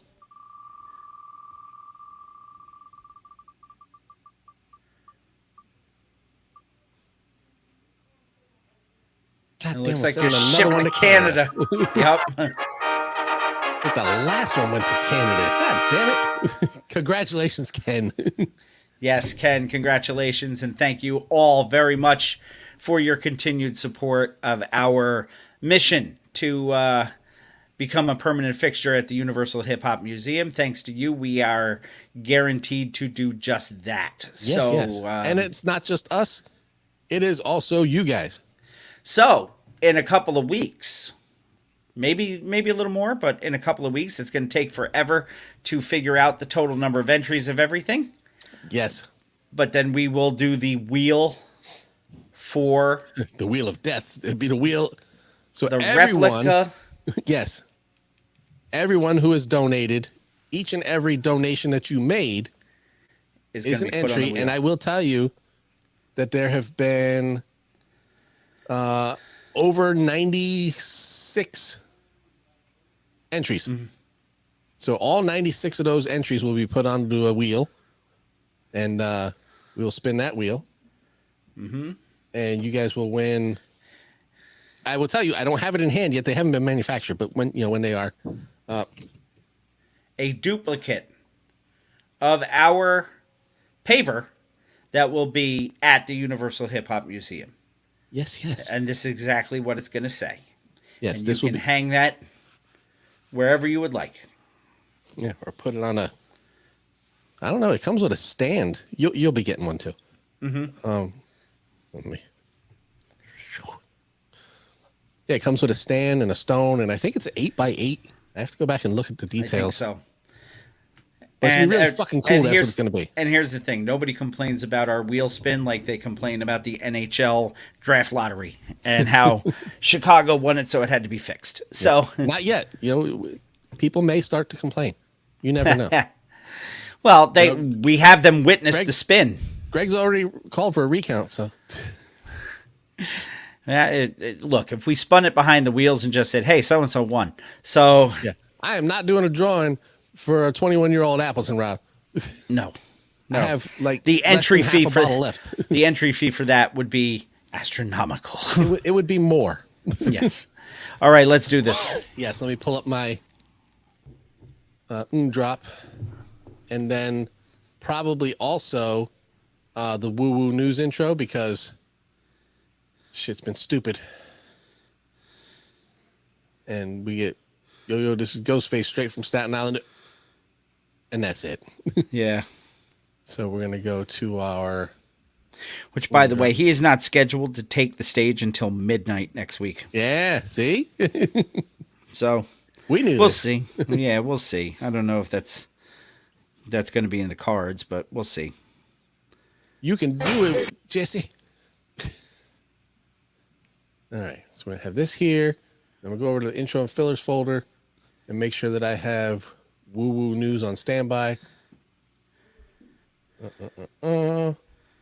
It's the woo news ghost one. Okay, are you ready, player? Never, but that never stopped us before. As referee Teddy Long once said. All right, so let's do this with a Shri. Who's your mama? It's just another case of bad OPTA. Oh man. School I wrote notes to quote some Shakespeare and other. This is Dinko D from LONS, Leaders of the New School, and you're listening to Mr. Throwback Thursday. Peace. Someone's knocking at my window. Someone's ringing my bell. It's about 2 in the morning. What the hell's going on? 1 2 1 2. What's good, yo? This is Ghostface straight from Staten Island, New York. And right about now, it's time for Woo News with Jamie and Bill. I know what it is. Get it correct. Mr. Throwback Thursdays, Jamie and Bill. You know what I mean? On Woo News. That's what's going down right now. Y'all check this out. Exclusive. Peace. The RZA, the Jizza, Raekwon, Master Killer, Inspector Deck, U-God, Method Man, Ghostface Killer, and Old Dirty Bastard. It's now time for Woo News with Mr. Throwback Thursday. Shimmy, y'all.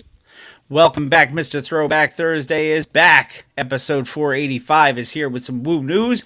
We have two pieces of Woo News for you. The first one comes to us from Double XL Mag. Double XL. We never normally talk about A$AP Rocky on this show, but We don't. we will this week because We A$AP will. Rocky and Rihanna have named their son after a rapper from the Wu-Tang Clan, apparently. After keeping the name under wraps for practically a year, A$AP Rocky and Rihanna's son's name has fully been revealed. Rakim, Rihanna, and now RZA. On Wednesday, May 10th, Daily Mail reported that they obtained a copy of the birth certificate of Rihanna and A$AP Rocky's son, revealing that the baby boy's full name is RZA Athelston Mayers. Appleton. Like my rum?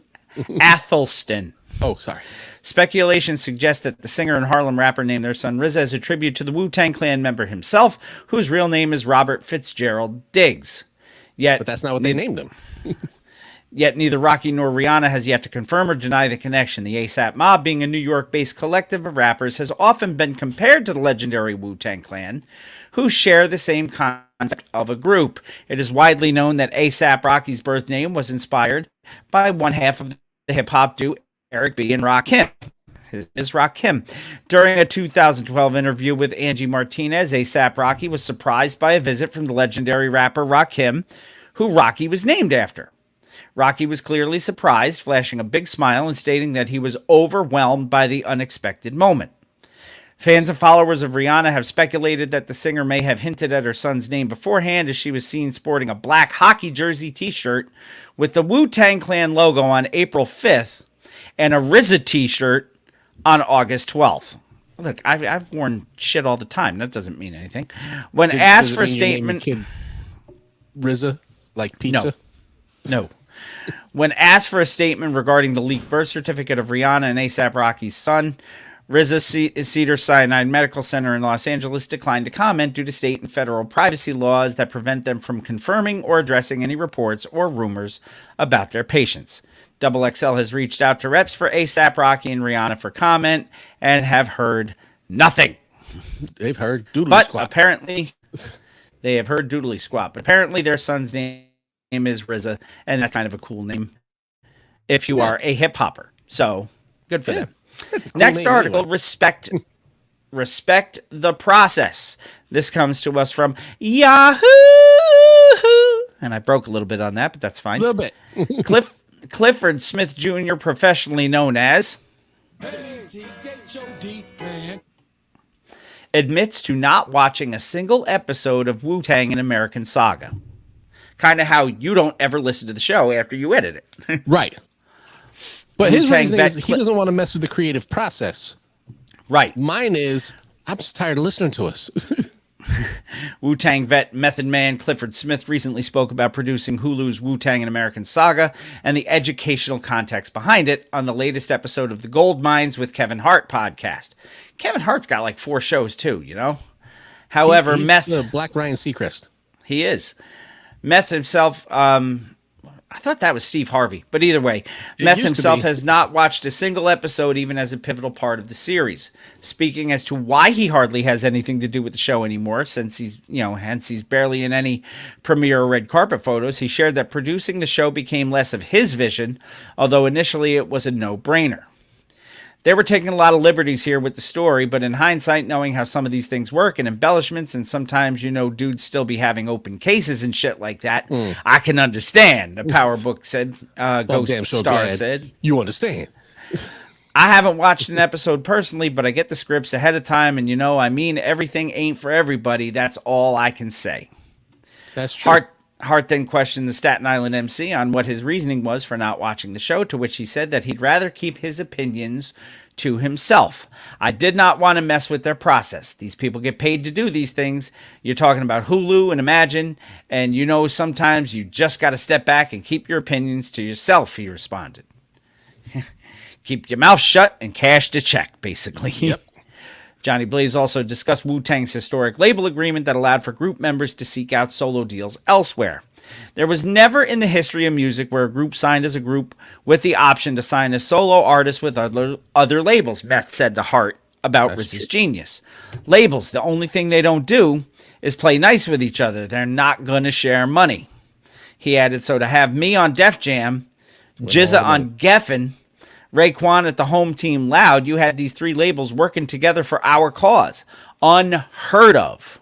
Yeah. Which in terms of changing the game, that's changing the game right there. If you actually had people asking for Wu-Tang deals.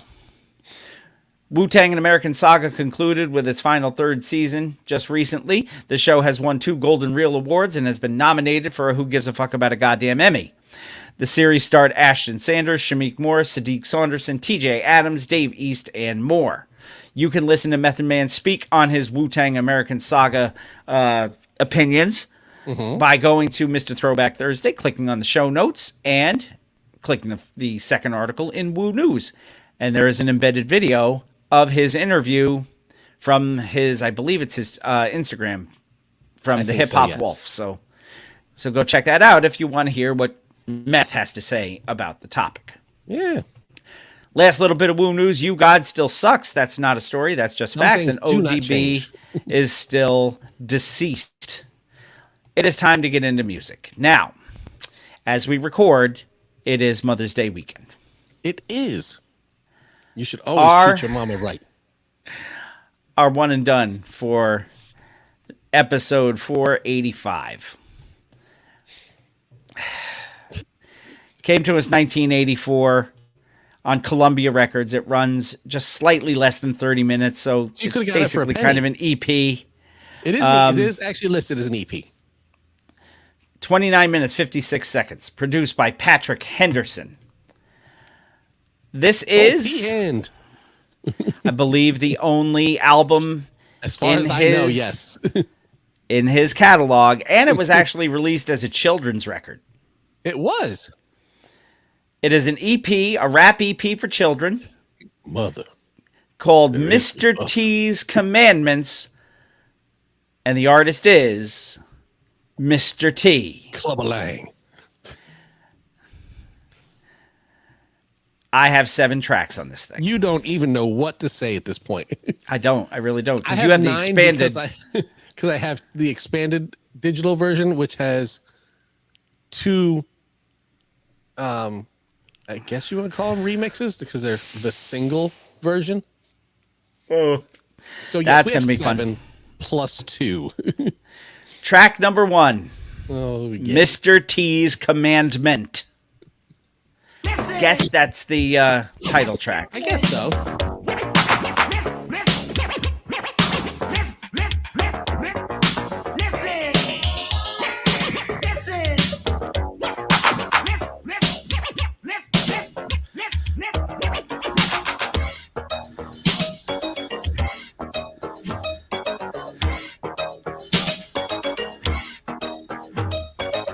You know who was doing that turntable work? No, Africa Islam. really. They don't ask why, they answer when you call. Who's thick and thin, you can I count. gotta go back a You little. won't come to harm in your parents' arm, they'll never let you fall. When they hear a cry, they don't ask why, they answer when you call. Who's thick and thin, you can count them in, they'll stand right by your side. When all seems lost at any cost, your parents will provide. Believe it, every word. Track number 2, Don't Talk to Strangers. Don't talk. Oh, that's not.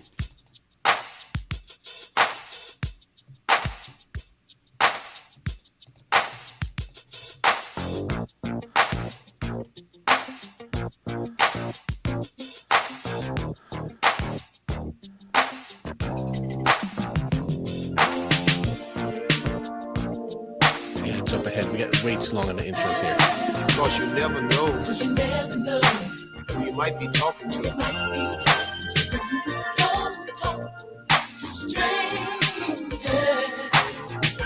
you never know who you might be talking to. You're home alone. And there's a knock at the door. Hey, just don't open it. That's who it's for. Just don't open it. Ask who it's for. It's for you. The call is coming from inside the house. Track number 3, The Toughest Man in the World.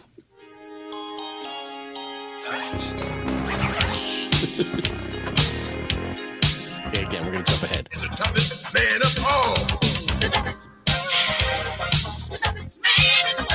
Woo! It's a hard life in the city. It can bring you to your knees. The town is cold. It has no soul. It's concrete and steel. You're face to face with. Did he just rhyme knees with steel? He tried. he did try. Track number 4, Mr. T, subtitled, He Was Made for Love.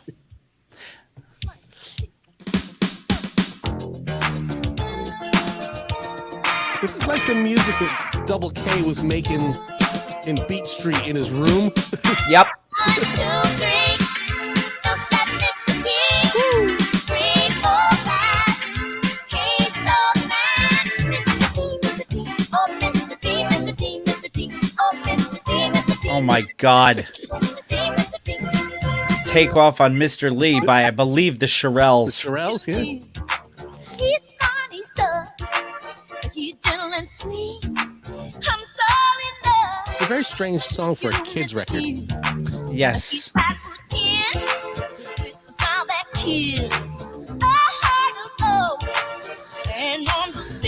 Woo! Do you remember how he was discovered? Wasn't he in a bouncer competition? On the TV series Games People Play, which ran 2 years, 1980 and 1981. I did not know it ran that long. I just remember him throwing people down the bar. He won America's Best Bouncer on that show, which also included unusual sports competitions like guzzling beer, a belly flop contest, and a taxi cab demolition derby. Okay. That is how Mr. T was discovered. He won that competition twice. And they said, both "Ooh, times, you look like a guy who could wear a lot of gold chains and be afraid of flying." he was actually in Rocky 3 before he was in the A-Team. Yeah. And it was in Rocky 3 as Clubber Lang where he coined the phrase, I pity the fool. Be the fool. So, all right. Well, that's enough of Mr. T's IMDb page. Track Yes, number let's 5, Let's talk about the one and only. Mr. T, because track number 5 is the one and only Mr. T. 5'10" with arms of steel.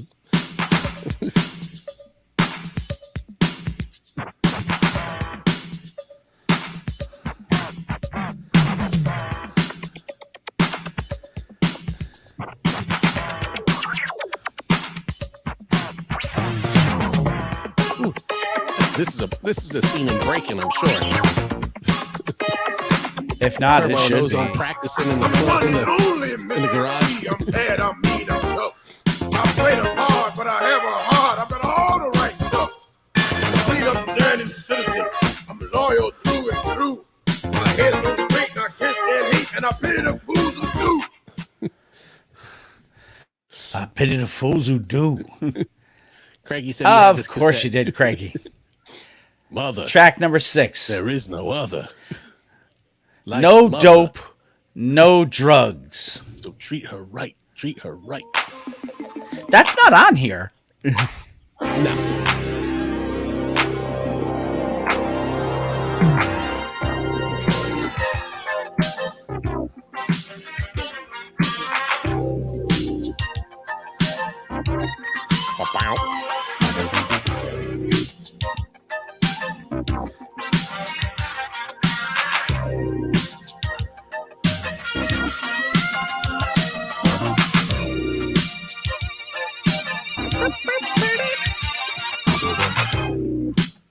That's all you're getting for that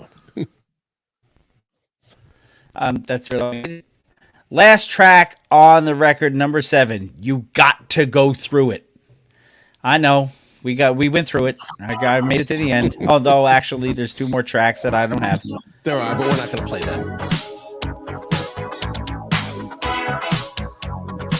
Wow, wow.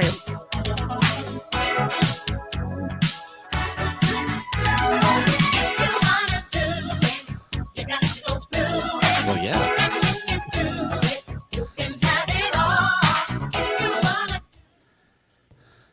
Okay, now we're going to pause because Okay.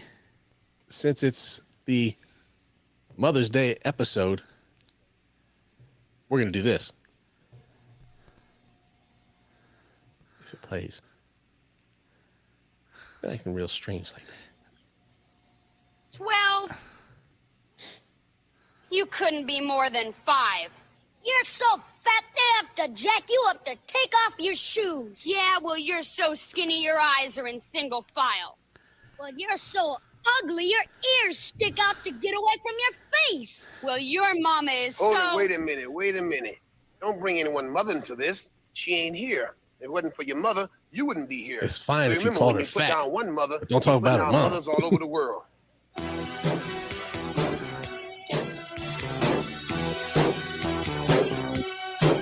Treat her right. Treat your mother right. Treat her right. Treat her right. Treat her right. Treat your mother right. Treat her right. Treat her right. Mother, there is no other Like mother. so treat her right. Mother, I always love her. My mother, so treat her right. Treat her right. M is for the moan and the miserable groan from the pain that she felt when I was born. O is for the oven with its burning heat, where she stood making sure I had something to eat. T is for the time that she stayed up at night and took my temperature when I wasn't feeling right. H is for the hard-earned money she spent to keep clothes on my back and try to pay the rent. E is every wrinkle I put on her face and every worry that I caused when I stayed out late. The last letter R is that she taught me respect and for the room up in heaven that I know she'll get. Mother, there is no other Like mother. I don't fucking mother, so treat her right. Mother, I'll always love her. My mother, so treat her right. Treat her right.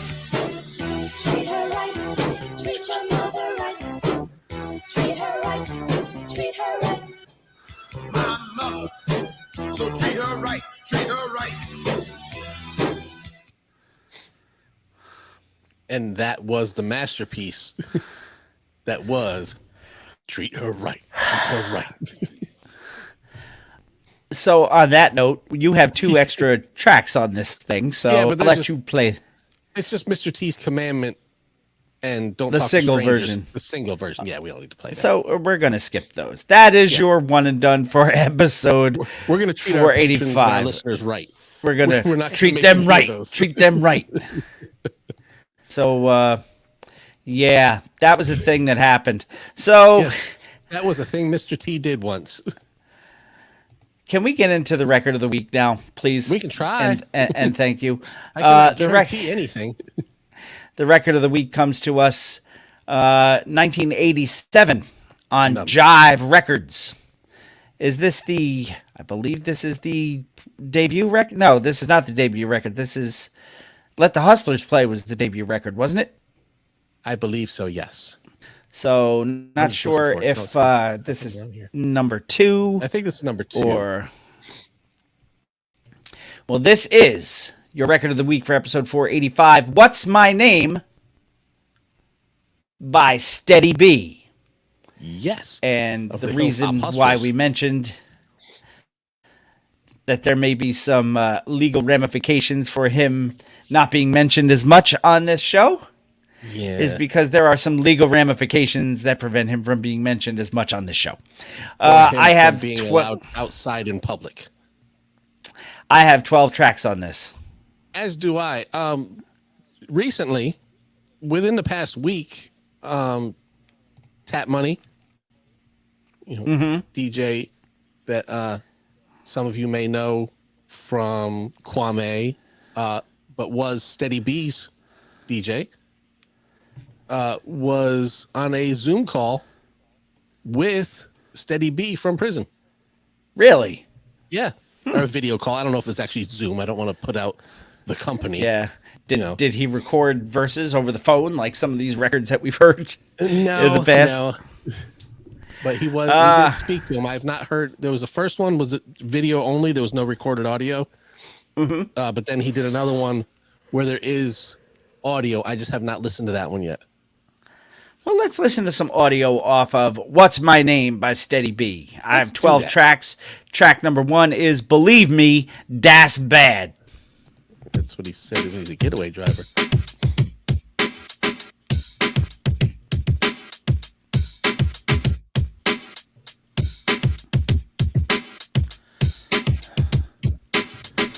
You know what, Tap? I keep hearing people say that's bad. I think it's because of the dope jams we make. And when they hear them, they just say, believe me, that's bad. It's been said before, Steady B has the knack to come exact with the stupefied rap. That's back routine, if you know what I mean. I create easily. Track number 2, the title track, What's My Name? Not to be confused with the Snoop Dogg song of the same. No, which came out a little later. Well, stop, look, observe that the lyrics excel. My result of death creators with the words that I tell. And pursue the fame, the crowd to persuade. Control of this mic, stress out, I get paid. So what's your name? You gotta write them. See the master of the ceremony tonight. So no more delaying with the beats I'm not playing. Look, Steady was probably my favorite of the Hilltop guys. I mean, I like 3 Times Dope, but Steady was the go-to. Just when he did Serious and had KRS on that remix. Whoa. Track number 3, Don't Disturb This Groove. Don't disturb this groove.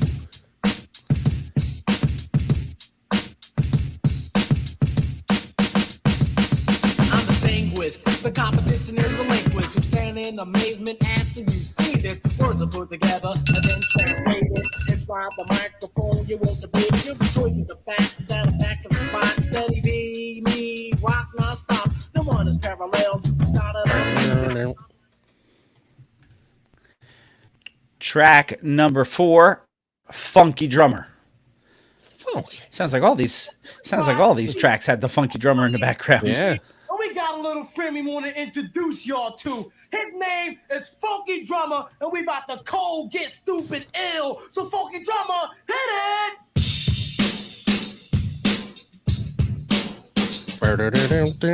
Sorry.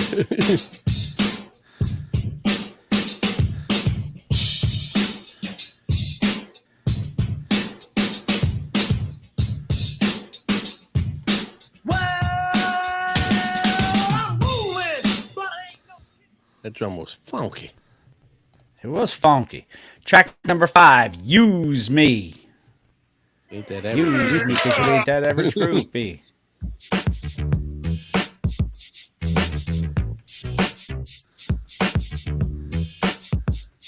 An MC, and I'm here to explain why I do it. You can't stop this flame anytime that you want it. I'm your giver, and you can bet money that I'll deliver. The satisfaction is guaranteed. You want to break from weaklings? You need the style that I'm displaying. You want it?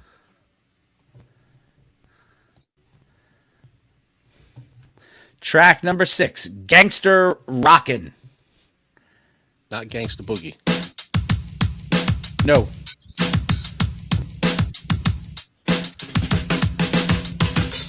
Steady B, waiting with a softcore speech, and I'm back, yes back, and I'm bound to reach this point that I'm achieving. I'm a rapping out of prankster, hard as hell, rock so well, and rhyme gangster. Like Al Capone, I've shown that I'm vicious when it comes to the throne.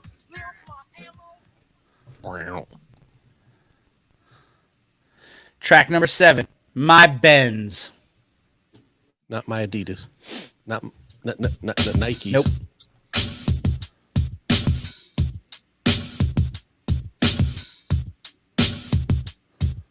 My Benz and I cruising on the block. And that's the reason why everyone's on the job when I park it.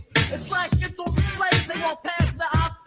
And then they say, hey, I used to dream about my Benz, but now I'm ready. Shiny black Benz like a slate beat steady. Mercedes and man, we keep booking. I'm only 17, that's why they keep looking at me and my Benz. He was 17. He was talented, man. He really was. It's a shame he kind of I'm threw sure it all he away. still is, but Track number 8, Hold It Now. hit it.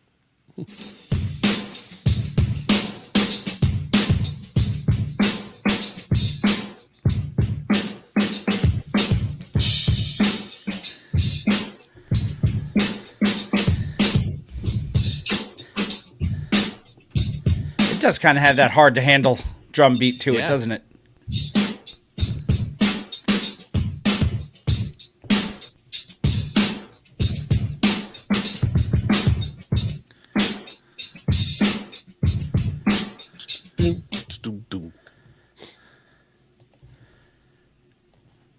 Track number 9, Rockin' Music.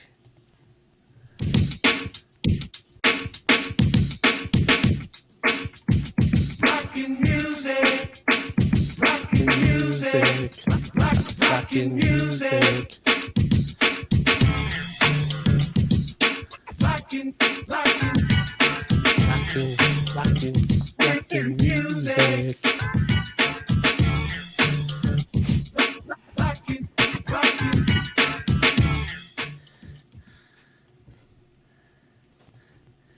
Track number 10. This is odd. Introduction. So does this go on DJ Introductions list? We'll have to send it to John and have him consult with DJ Introduction Yeah. and decide. The minute and 3 seconds, track number 10, Introduction. What's up, cool? What's up, Tat? Man, Cool y'all C. chilling? What's up, man? Yo, check it out. I want to Tat? introduce y'all to the Hilltop. This is my man, you Cool know it. C. Cool C. And he down Ah. steady being my DJ Tat. I mean, Yo, this is yo, my man Cool right C. here. Yo, what's up, Nat? I know everybody in the house. So what's up? Yeah, we probably shouldn't have talked about some of those people. Track number 11, The Hilltop. Yep. It's Where the I hustlers roll. play. The only place that I call home. It's the place where the brothers are right. You just call them hustlers and they come out at night. The boys up on the Ave keep things uptight. We just like the party, sometimes we fight.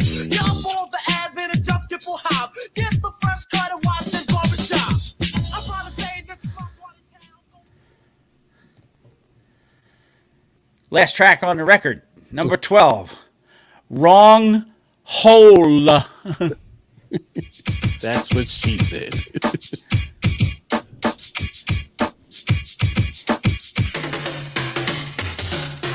Talk to me tough one night about free.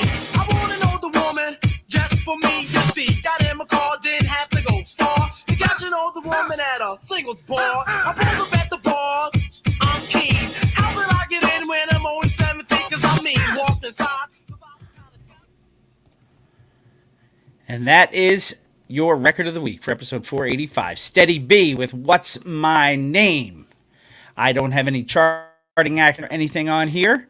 I believe that. Steady B was not a commercial favorite, but a lot of real familiar drum tracks on there. Like that Oh, last yeah. track had the Let Me Clear My Throat beginning to it. Yeah. So, but Yeah. good No, like I record. said, Steady was a talented MC. His career was just cut a little short. Yeah, his decision making was a little be desired, but It was questionable. talent was there. Talent was there. So that was your record of the week. That was Steady B with What's My Name. The one and done was Mr. T's Commandments by Mr. T. Your artist of the month for May of 2023 is MC Hammer. Go check out MC Hammer if you wish during the course of the month. And then we are up to our final break of the evening. And when we come back, I will read some lyrics. And then we're going to put a wrap on episode 485. But we're coming right back to Mr. Throwback Thursday and Bill reads lyrics. Yay, yay. Alrighty then.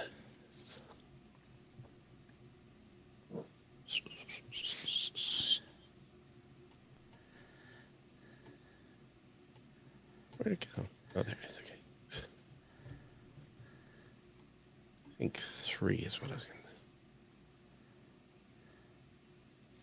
Yeah. Okay. So when I send you this, it's just going to be the verse until the chorus. Just remember that. Verse until the chorus. Treat her right. Treat her right. Alrighty. So we're going to need an drop. Or I just come over here and I can get the Burl ready. Not B reads lyrics. No, that's a completely different thing. Get this ready. And then the motherfucking piano ready. Because these are things that I have to do. Mm-hmm. And then we're going to do this and hope that it doesn't go badly. Because it is possible. We shall see, said the blind man to his deaf son as he picked up his hammer and saw. Okay. Let's try this drop. With a shriek. Well, wait. What the hell is this? Hold on. Okay. Make sure that was right. All right. With a shriek. Who's your mama? It's your turn. Act like gonorrhea and burn. This is Trav. And right now you're listening to my voice, Jamie and Bill. Mr. Throwback. Fellas, doing what you're doing. Rock on. I play them like vitamins and take a hoe attack. I pull them like a dentist, hold them like a teacher, knock them like a bowler, please them like a preacher. Step, get a man, join a band and make no damage weather. That type of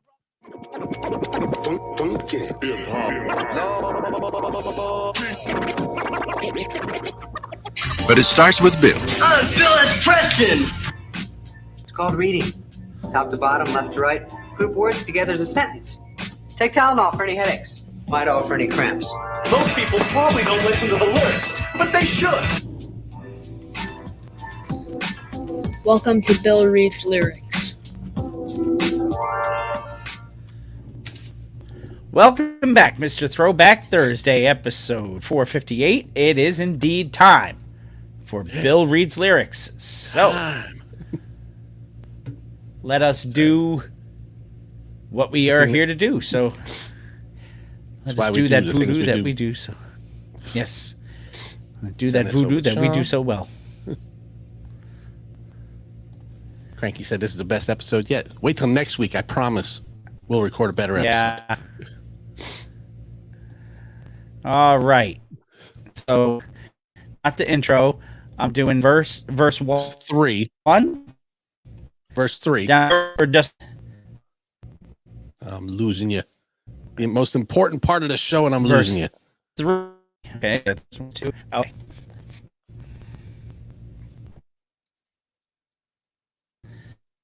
You should be able to do this without any interruption. So, hold that thought. Okay.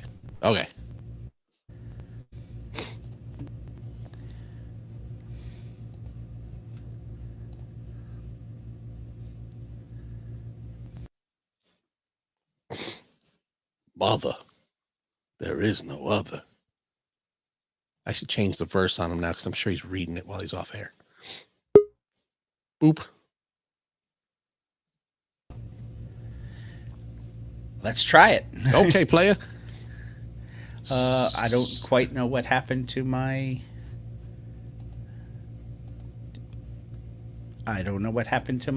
verses, to my lyrics. So... Shall I send them again? Back down? Well, they're no, I have it. I just... They closed out. So, okay, gotcha. Verse 3 into the chorus. Yes. Wow. Okay. So with no type of ado, Sesame Street Grover stylee, whether None. nearer or further, we'll cue the mother.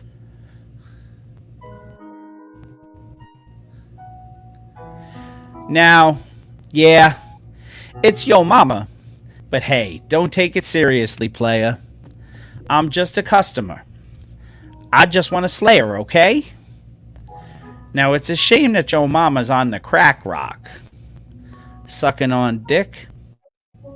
Selling pussy on the damn block. I'm gonna buy the pussy anyway. Excuse you. Get out my way, or I'm gonna fuck you up in a minute. So take a fucking step back. I can't help it, 'cause your mama's selling pussy for crack. Nah, nah, nah, nah, nah. Nah, nah, nah, nah, nah.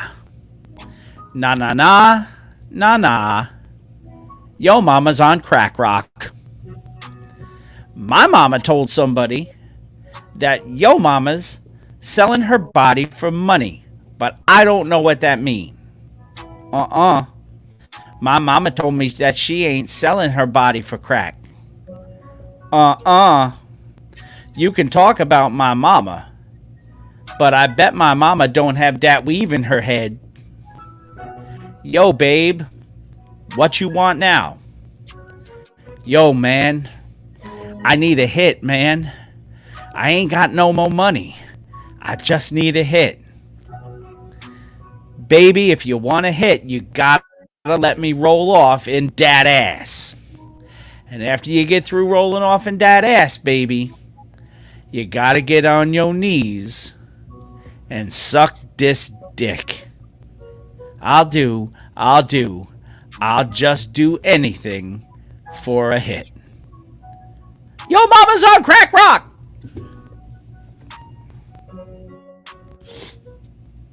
Your mama's on crack rock. Yeah. Yeah, we went from Mr. T saying, "Mother, there is no other." Treat her right, because she's on crack rock.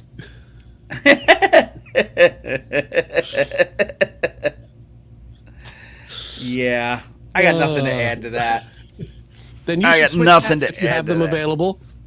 I do. I just Good. don't want to get my headphones stuck on it. So Then if you would be so kind, Phil, as to take us the fuck home. the Mr. Throwback Thursday is brought to you by Yo Mama, treat her right, and by the world's strongest coffee, Death Wish Coffee. Find them on Facebook, Twitter, Instagram, or at deathwishcoffee.com. Use the code TBT for a one-time discount of 12%. If you have not used it already, that is Mr. Death Wish or Mr. Throwback Thursday, official affiliate of Death Wish Coffee. DeathWishCoffee.com, Facebook, Instagram, and Twitter. TBT gets you 12% off your order.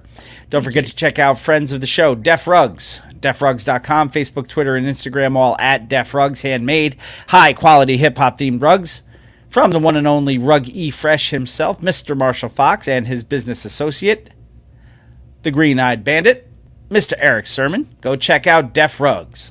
And treat them right. And treat them right. Treat them right. You know who else you should treat right is our friend Heather Lent. She's not a mama. She's not a mother. She's not. But she is the chocolate There is mother. no other. There is no other. Heather Land up at the Bittersweet Candy Company in Schenectady, New York. She makes candy and chocolate that is handmade, small batch, different, and delicious. Check her out on Facebook. Order at bittersweetcandy.com. Use our code THROWBACK to save 10% off your order and treat her right. Treat her right. Order some chocolate. Yes. Before it gets too hot. Melted Mikes, MLTDMICS.com, meltedmikes.com. Pumice D. Mendola, treat him right. Treat him right. Go and get your hip-hop themed t-shirts from Melted Mikes and use our code Mr. Throwback Thursday for 10% off your order at Melted Mikes. Last but not least, Etsy.com/shop/geek-like-you. Hip-hop and pop culture items from the sick, twisted mind of Mr. Throwback Thursday himself and his sick, twisted wife, Mrs. Throwback Thursday, who is also a mother, so treat her right. Treat her right. Go check out etsy.com/shop/geek like you, where the geek shall inherit the earth. Yes, we are currently on vacation mode. Yes. For the shop, so don't try to order anything now because you can't do it. And when you come back, treat me or well, treat me right. since you can't order from there, go visit us on our social media network. Yes. MrThrowbackThursday.com is the homepage. You can go there, check out the show notes, as we directed you to a couple of articles this week. MrThrowbackThursday.com. You can leave us a voice message by clicking that microphone and hitting us up. Just remember to treat us right. Treat us right. Follow us on Twitter at _MR_TBT for Jamie and Bill _MR_TBT for me. Also, my Instagram feed, Jamie's is Mr. Throwback Thursday, as you can see on the screen if you're watching live. Otherwise, it's all on our webpage at MrThrowbackThursday.com. You can go check that out, like the Facebook page as well, Mr. Throwback Thursday and home of the TBT Posse. Go check those two things out. Check us out every Thursday morning at 10 a.m. Eastern on Fresh Radio at itsfreshradio.com and the Fresh Radio app for your phone. We are on right after the All Request Thursday. You can send us emails as well if you would like. Send them to mrthrowbackthursday@gmail.com. It is time for Treat Them Right shout-outs. Yay. We treat them right every week. We do. Shout-outs to Gail Dunmeyer, Manny Baez, Sarah Henderson, John Henderson, Hugo Gonzalez, Sanket Patel, Teresa Lynn Simple Luxuries at teresalins.com, Clay Arsenault, the Shrieking Warrior Jennifer Buchanan, Jacob O'Neill, Jason Heath, Paulie Tibbert, Chris Kinsley, Jessica Walker, Shane Hatley, Ricky Schnarr, Mr. Cranky Pants, Brian Hollenbeck, Kenneth Elsfelder, Rob Jeffroy, Kate Harvey, Mark Merriam, Catherine Liska, and this week's winner, Ken Dwinell. Yes. They get their names announced every week because... or more. If you want to get your name mentioned every week, become a patron. Go to patreon.com/MRTBT or MrThrowbackThursday.com and click on that little link that says Become a Patron. Don't forget our friends in the industry, as always. Check out Anthony, Imran, and Rugboy over at the Jock and Nerd podcast. Check out our friend Talkin' Ty on her webpage, BrooklynTyNYC.com. That's BKLYNTYENYC. Or you can do a search for What's the Word podcast, hosted by Brooklyn Ty NYC. You can check out the hardest working turntablist in the world. That's DJ B. He is the proprietor of It's Fresh Radio and Freshtopia in Virginia. He's also the guy that puts us on every Thursday after the All Request show, which, as we said, you can hear on itsfreshradio.com and the Fresh Radio app for your phone. If you want to send him requests for his All Request show, you tweet them directly to him at Real Fresh Radio, and he will do his best to get them in for you. Just do not request the Booyah Tribe for one reason or another. Wild One Radio at wildoneradio.com. We are on at 7 a.m. Eastern Standard Time on Wild One Radio and all throughout the weekend. So go check them out for times in your area. Yes. Don't forget to subscribe, rate, review, and all of that good stuff. You find us, you go share the good word. Happy Mother's Day, belated as you're listening to this, early if you are with us live. Hope you treated your mother right. Treat her right. Treat her right. And take good care of her. Treat her right. Take good care of yourselves. Treat you right. Yay. Wash your hands. Wash your butt. Treat them right. Indeed. And until next time, keep it classic and always remember. New school stale. Old school fresh.